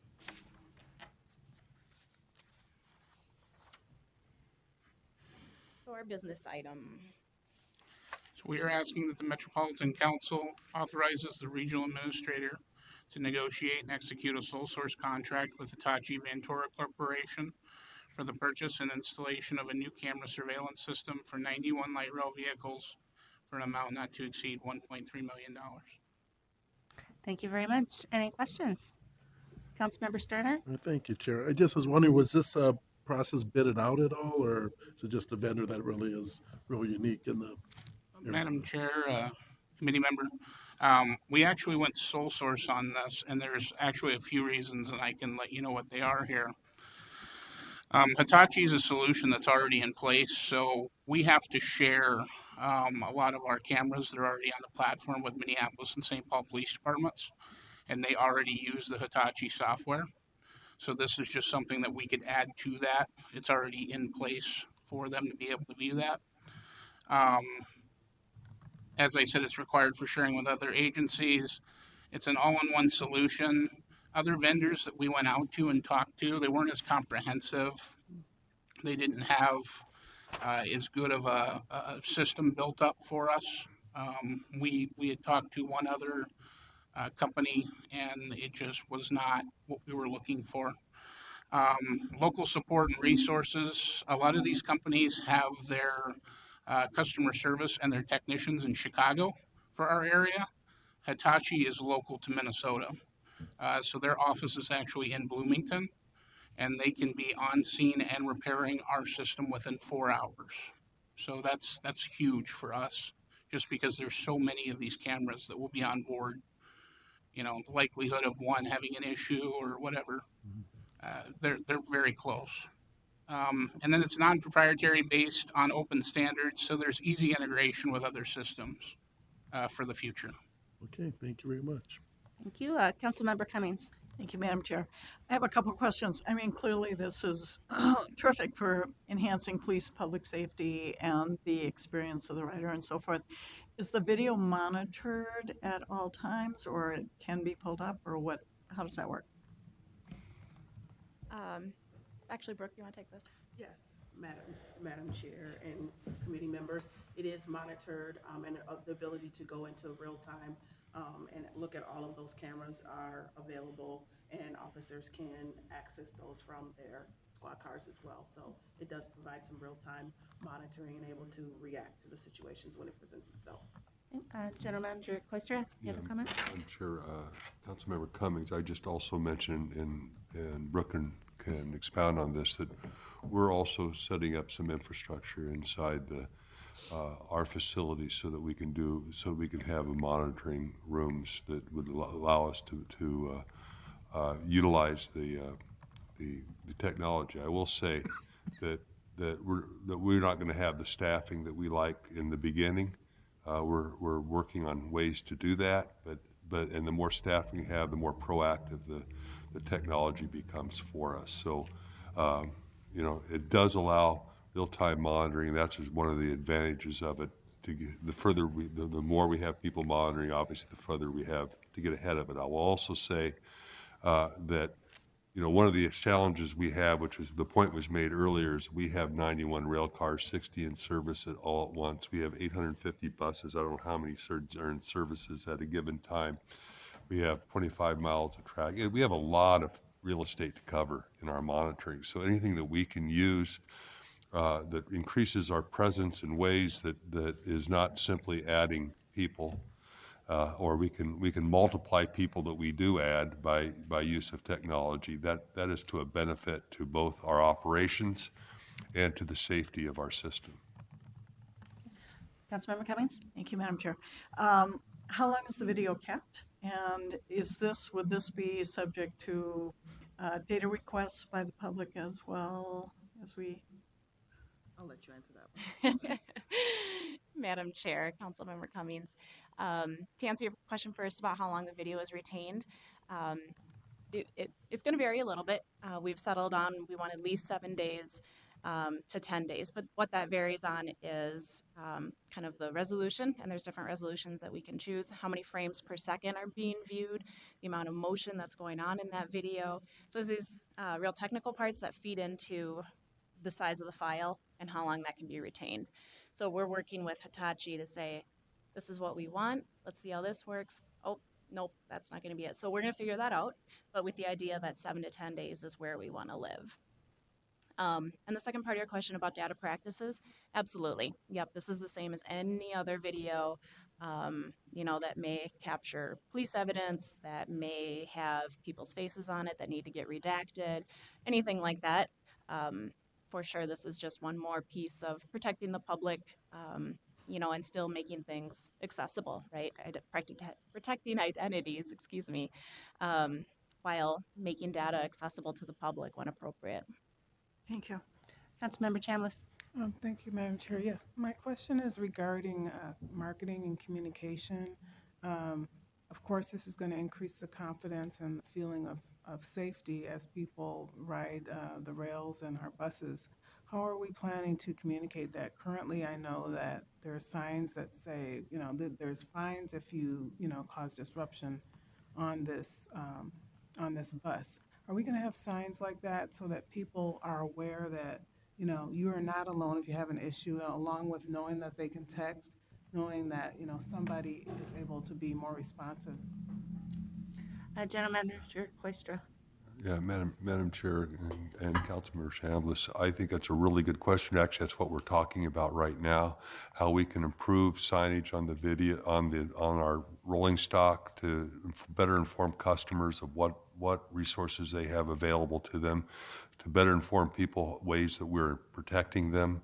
Also, we've talked about the other potentialities of putting, and this is just discussion at this point, but putting monitors on the train so people can see that there are monitors going. Sometimes that has an impactful.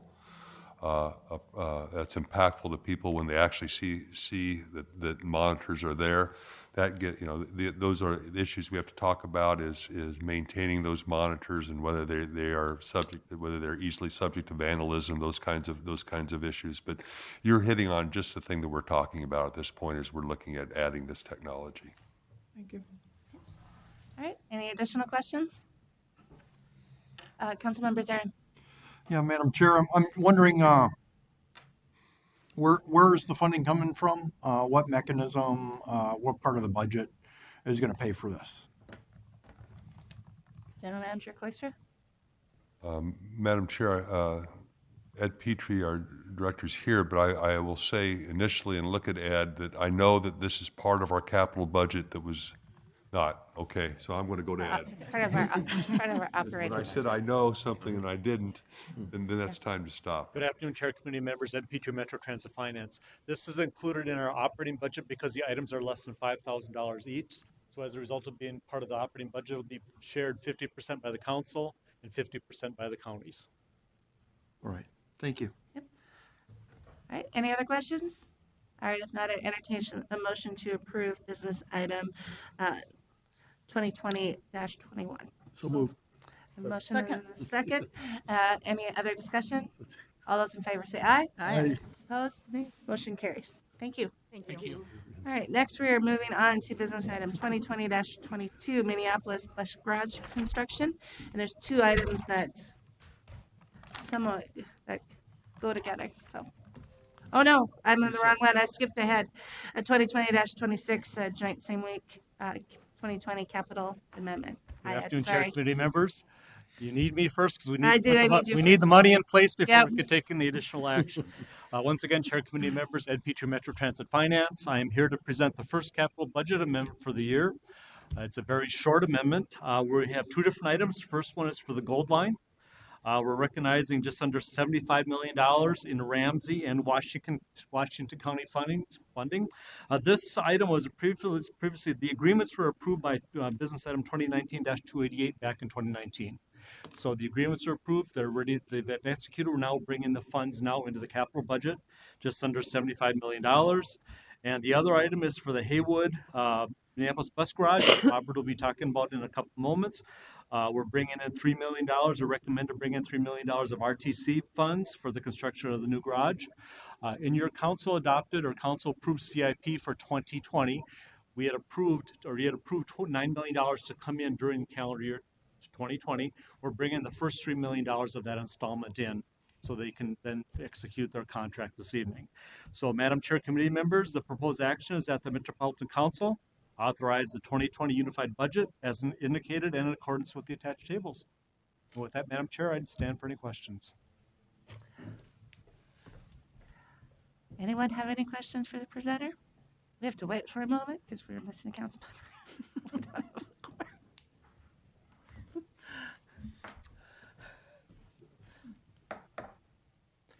Anyone have a question? Where is he? That's my question. Well, we're just going to pause for a moment because we do need to do this before we do the next stuff. So, How are you doing tonight, Ed? It's been a pretty nice day.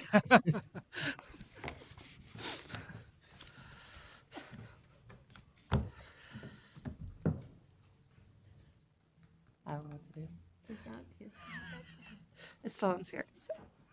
Yeah, I can't have gone far. Yeah, that's a good idea. So what we'll do is we'll do the presentation. Well, there's no presentations for the next ones. 22 and 23. Oh, there it is. We'll do the presentations on 22, 23, and then we will vote. Okay, fair enough. Thank you.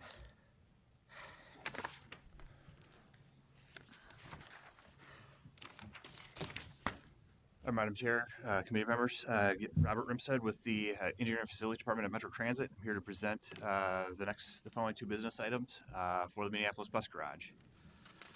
So as a recap, I was last here in late September and early October as we were bringing forward some actions related to the project. And so just as a reminder, the location of this Minneapolis Bus Garage is just northwest of our existing Haywood Garage. It's an 11-acre site, about 350,000 square feet maintenance facility. The number of maintenance bays and jobs once it's at full capacity, then during construction. And so, as a reminder, this is we currently have 5 operating garages. This will be the 6th. A lot of daily activities occur here for preventive maintenance, minor repairs, the daily dispatch of the buses, changing oil, tires, daily fueling, daily washing, daily sweeping out, and then some of the deep cleans further on. Some of the recent activities since I last presented some items, on October 9th, we did reject all the bids related to the project. We made some minor modifications to some materials and design details for the project. On October 24th, we re-advertised the project, had our pre-bid meeting on November 7th with a DBE meet and greet on that same day following that meeting. And on December 5th, we received bids, and 2 bids were received this time around. Those are the activities related to the construction contract. The second business item, 23, is related to the independent testing and laboratory service contract. And so in the month of December, we finalized that contract, and that contract is related to The types of services that a third party will come in and ensure that the concrete meets the best specifications, that as it's poured on the floor, they take the samples and break those later, ensure they have the strength. They check the masonry, they do the structural steel inspections, they make sure the welds are appropriate, they do any soil and environmental testing needed, just to make sure that all the requirements as we build this facility meet those requirements of the contract. Quick schedule, long-term schedule overview, just as a reminder that we started way back in 2006 with this land purchase. Here we are now in 2020 getting ready to award this contract and start construction, and with the planned opening in the fall of 2022. The budget schedule and funding remains as I presented it back in September and October with the recent receipt bids here. And so with that, do you want to go back to the previous business item? I think we should do that. So we do have to approve that part first. So going back to business item 2020-26, which is the 2020 capital amendment. We need to approve that before we move on these other two items. So with that, I would entertain a motion to approve business item 2020-2026 joint same week item. So moved. The motion, is there a second? Second. Any other discussion? All those in favor say aye. Aye. Opposed, nay. And motion carries. Thank you. Thank you. All right, now go ahead, Mr. All right, so for the first one for business item 22, that would be to authorize the award and execution of contract 19P000A with Haywood Bus Garage Constructors, a joint venture, in the amount of $113 million. With this contract, there was a 15% DPE goal assigned, and the Haywood Bus Garage Constructors passed by meeting the numeric goal on that contract. Very good. Any questions on that one? If not, I entertain a motion to approve business item 2020-22. Motion to approve. The motion, is there a second? Second. Any other discussion? All those in favor say aye. Aye. Opposed, nay. Motion carries. And on to your next one.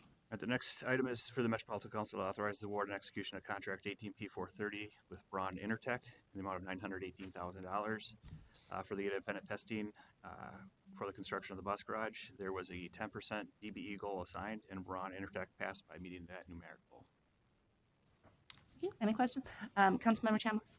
Yes, can you tell me a little bit about the type of testing that has to be done for the construction? Madam Chair, Council Member, the type of testing that's going to be done is concrete testing, soil testing, compaction testing on the site. There'll be some asphalt testing. They'll go to the steel plants and ensure that the steel is being produced appropriately, and when it's installed on site that it's meeting that. They'll do some torque on any bolted connections. They'll ensure the welds are the appropriate length and thickness.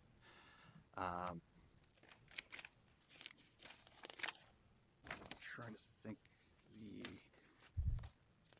the notes here, make sure I hit them all here. And there's also some additional vibration monitoring. Their Bassett Creek storm water tunnel runs underneath, so there's a very specific piece of equipment that we're actually going to install in the Bassett Creek to ensure that as we're driving piles on the site, those vibrations will be measured to ensure that we're keeping the vibrations on the site, we're not damaging any structures around us. And also with that, a lot of the pile driving activities are closely monitored by this contract as well. Thank you. Yeah. All right. Any additional questions? All right. If not, I'd entertain a motion to approve business item 2020-23. So moved. Motion, is there a second? Second. Any other discussion? All those in favor say aye. Aye. Aye. Opposed, nay. And the motion carries. Thank you very much. Next item is business item 2020-27, School Line Appraisal Services Contract. And Chris Beckwith isn't here, but we have Charles Carlson. Thank you, Madam Chair. Charles Carlson, Director of VRT Projects, filling in for Chris Beckwith. As we are moving forward with the Gold Line, our first dedicated guideway BRT project, we're reaching a number of milestones. So we've received $75 million from our project funding counties that will fund the item associated with this. We are anticipating the Federal Transit Administration to make a decision on our environmental documentation very soon. And we've completed a number of the preliminary design steps for the project that allow us to continue forward into full engineering and eventually to construction. So as we move past those steps that are part of the federal project development process, we begin to consider the right-of-way process associated with the project. There are a number of very specific appraisal requirements associated with property acquisition on a Federal Transit Administration funded contract. And to assist us with those, we've solicited for appraisal services through this item. So in October, the council issued an RFP under a master contract approach. So master contract allows us to issue a larger contract perhaps to a number of firms and then issue work orders for the specific work we need done against those contracts. We issued that RFP with the intent to award up to 5 master contracts for these services. The council received 5 responsive proposals on November 14th. We've convened and reviewed those proposals and are seeking a recommendation tonight to award multiple contracts as is delineated in this item. The Office of Equal Opportunity did not assign a specific DVE goal with this item because there is with these appraisals, no real opportunity for subcontracting. However, the council is committed to providing these opportunities. We made DVE firms in the industry of appraisals aware of these, and we actually have Lake Street Realty Services is a DVE and is recommended for a contract as is listed in the item. So pending execution of these contracts, we would begin right-of-way appraisal work for the project with the intent to have right-of-way offers then made based on those appraisals and the property assembled for acquisition starting in 2022. There are 193 parcels along the Gold Line for which there are real estate needs. The vast majority of those are very small temporary easements associated with reconstructing sidewalks and things like that. However, there are some more complex appraisals that are associated with total takes or partial takes. The work orders for these appraisers are going to be issued based in part on the complexity of the appraisal, the workload of the appraisal contractors, and just based on the size of the different types. So with that, Madam Chair, the proposed action is that the Metropolitan Council authorize the regional administrator to negotiate and execute 5 contracts for appraisal services for the Metro Gold Line BRT project in an amount not to exceed $680,000 and allocated as indicated in the business item. Thank you. Any questions for the presenter? All right. If not, I'd entertain a motion to approve business item 2020-27. So moved. Motion, is there a second? Second. Any other discussion? All those in favor say aye. Aye. Opposed, nay. Motion carries. Thank you. All right. So looking at the various things, we have a few items. Obviously, the consent agenda can proceed on consent, but then I believe items 1, 2, 3, and 11 can go on consent, unless anyone else thinks any of the others. What, do we have one more item, or that's coming? I got you. This is That's information. Yeah, that's information yep. coming up. All right. So the ones I was saying for consent were 1, 2, 3, and 11. Thoughts about any of the others? You're willing to let me talk that much at a council meeting? All right. Very good. So you got all that? Okay. Next, we will move on to information. So our information item tonight is better bus stops. And so thank you for being willing to come up earlier if we needed you to. Good evening. Thank you for having us. My name is Barry Farrington. I work in engineering and facilities, and I'm here with... I'm Barrett Clausen. I work in transit information. And I'm Paul Lamb in the engineering and facilities group as well. Our purpose tonight is to give you an overview and introduction to better bus stops. Given the time, we're going to aim for the highlights, okay? We have this presentation organized around 3 topics: customer experience, how we got the program started, and some accomplishments. First, customer experience. We know that working on bus stops matters because our customers, our transit riders, have told us so. Some quotes we've heard is, "Shelters are important for my family in the winter. Good crosswalks where kids ride are much needed." We've seen research that shows that the presence of a shelter and good transit information can make the actual wait time seem shorter. And it's really our first impression to our customers for the whole Metro Transit experience. So when we talk about what can Metro Transit do to actually make a good bus stop, first and foremost is that information, that transit sign at the bus stop. It anchors it, it lets you know you're in the right spot. We look for accessibility. This photo shows a concrete pad right in front of the signpost, and that's where our customers can get on and off at the front door. They're using a mobility device or just for anyone. So that's important to us, and it connects to the sidewalk or however people walk up to the stop. Shelters are important to customers. We have to prioritize where they go. We don't expect to see shelters at all of our 12,000 bus stops, but we know that people like them. So looking back, what was the context when Better Bus Stops became formed? This was at the time that the council was working on Thrive 2040. The community was telling us your priorities around bus stops don't match our priorities as community and transit customers. The way you're prioritizing where your shelters are located doesn't match our needs. Your bus stop signs are inadequate. They simply say bus stop, like this photo shows. We need more attention paid to this component of the transit system. So with that information, we set up a project to listen and respond to those shortfalls.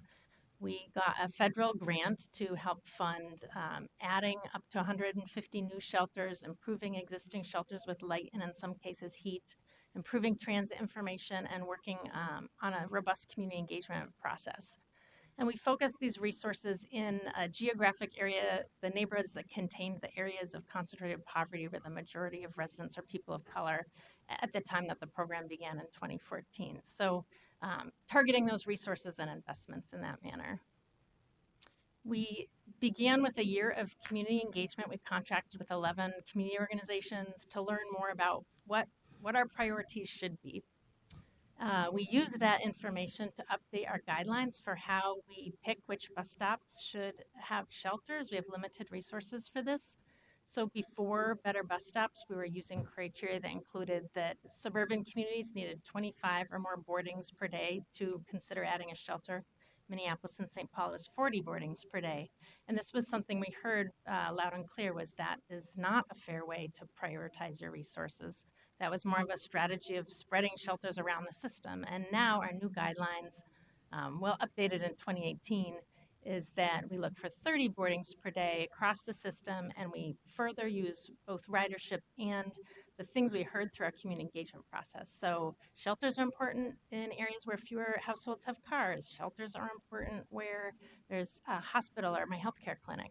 So those factors can be put there too to help us prioritize future investments. So with that, we want to hit on some of the accomplishments, not just in shelters, but across the array of improvements we can make and we have made to go from this project that began to taking what we've learned and making it our ongoing programmatic approach to managing customer experience at the bus stop. So adding transit information to our signs is another example of an improvement that we've made at our stops in recent years. So when looking to redesign our signs, transit information looked to peer transit agencies to see what they do at their stops. And we also sought input from customers through surveys, focus groups, and usability testing to inform those decisions. So through that process, we learned that customers really valued things like route numbers, service frequency, and route maps at the stops. And we were also able to ensure that the way we were presenting information was intuitive and useful for customers.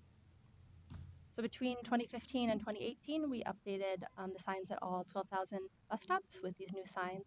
So today, all of our signs have information about the routes that serve the stop, a unique stop number that can be used for trip planning or next trip information, and Metro Transit's contact information. Stops that are used by more customers, we provide additional information, including route maps, service frequency, and route direction and destination information. And we provide this at stops that are used by 10 or more customers each day. And this helps us to be consistent, and we're providing information and also to ensure that we're making investments at stops that are used by more customers. And in addition to those transit information improvements that Barrett talked about, we've also been making shelter improvements for the last several years.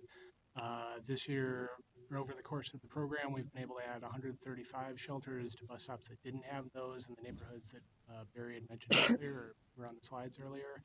And then we've also, so we've had 135 towards our goal of 150. We're on track to meet that goal of 150 shelters by the end of this year. In addition to adding new shelters at stops. We've also been enhancing existing shelters by bringing electricity for light, or in some cases with high ridership stops, heat. And this year we were able to reach and exceed the program goal of 75, so we have 78, and we're still working on some for this calendar year 2020. In terms of shelter placement and what goes into shelters, just as a kind of background or some high-level information, there's a lot of different things that go into it. We look at accessibility, not only people being able to get to the bus stops, but people being able to safely get around the shelter as well, and people are waiting in there.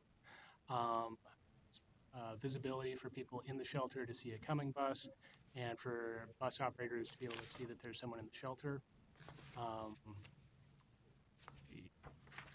Spacing and clear areas around the shelters for utility poles, utility access points, street lights, and making sure that the shelter is far enough from the street where a bus mirror that sticks out the side of the vehicle wouldn't hit it.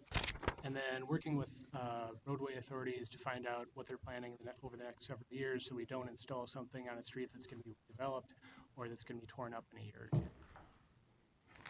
One of the major improvements or enhancements under this program is we've introduced a slimmer, less deep size of shelter.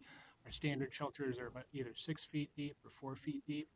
Under this program, we've been able to use a 2-foot deep shelter with a cantilevered roof sticking out. And this has allowed us to put shelters at 40 bus stops that just didn't have the space to hold those standard size shelters. And then also in terms of light and heat, I mentioned we've reached our program goal of 75 shelters, and we're still working to add on that. But this is something that it's a little more complicated than putting a shelter in. We have to work with Excel to find a source of power, do a design, and figure out how we're going to get from a source of power to the shelter itself. Sometimes that's boring under the street, sometimes that's trenching along the boulevard, in that bottom picture there. And then the cost of making these improvements can vary greatly depending on what the source of power is, what kind of construction is needed to get there. So just looking at our system here, Minneapolis, St. Paul there in the middle of the map, the gray dots are our shelters, and then these orange circles show the new shelters we've added under Better Bus Stop so far. As you can see how that mirrors the map we looked at earlier.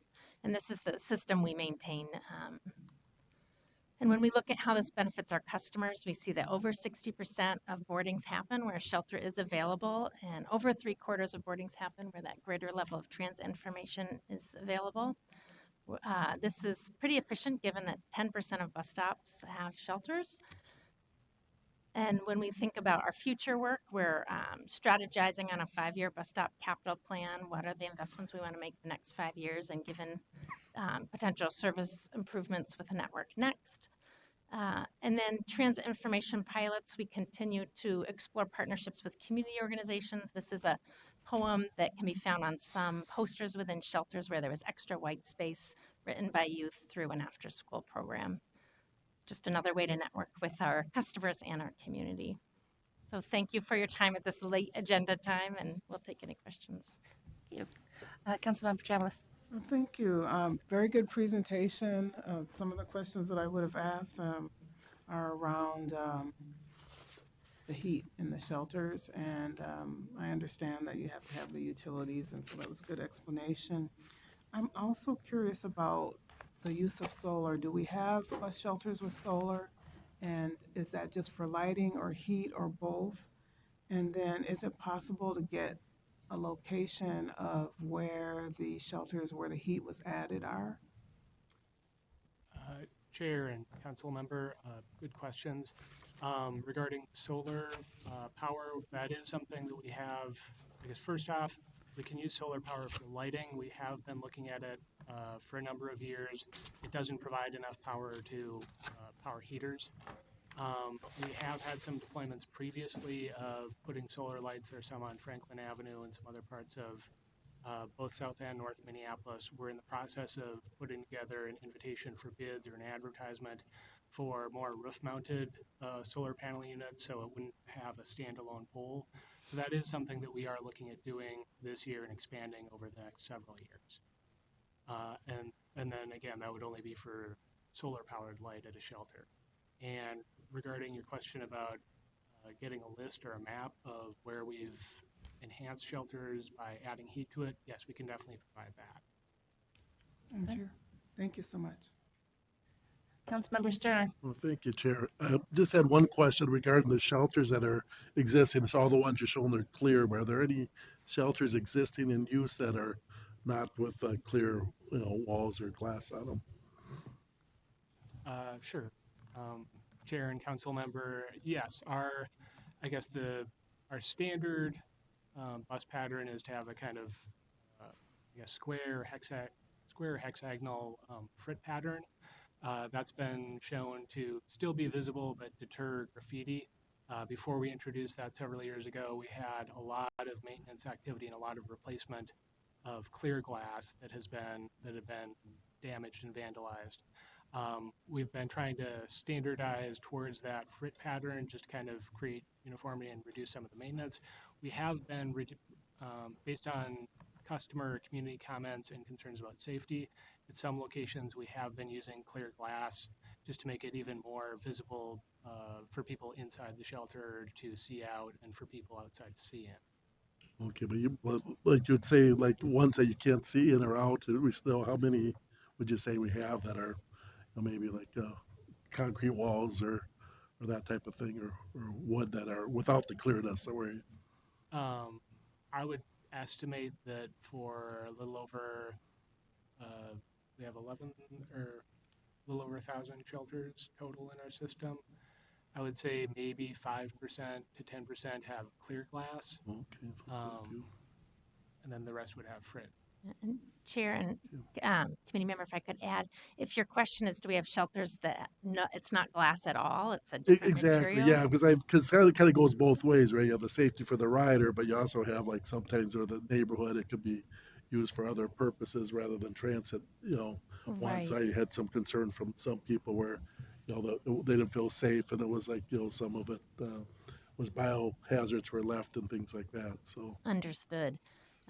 Metro Transit shelters are glass, as Paul described, and aluminum frame. And so if you're seeing a shelter that is like a concrete wall, something like that, would be not a Metro Transit okay, owned those are all shelter. yeah. So, If okay. we have like a park and ride or a transit center where it's a real, like a building, Mhm. we encounter those issues you're describing. Okay, very good. All right, thank you. Additional questions? Comments? All right, thank you guys very much, and thanks for hanging in there for a long meeting. Appreciate it. Thank you. All right, with that, that's the last of our business for the night. So I'd entertain a motion to adjourn. So moved. Second? Anyone? Anyone second?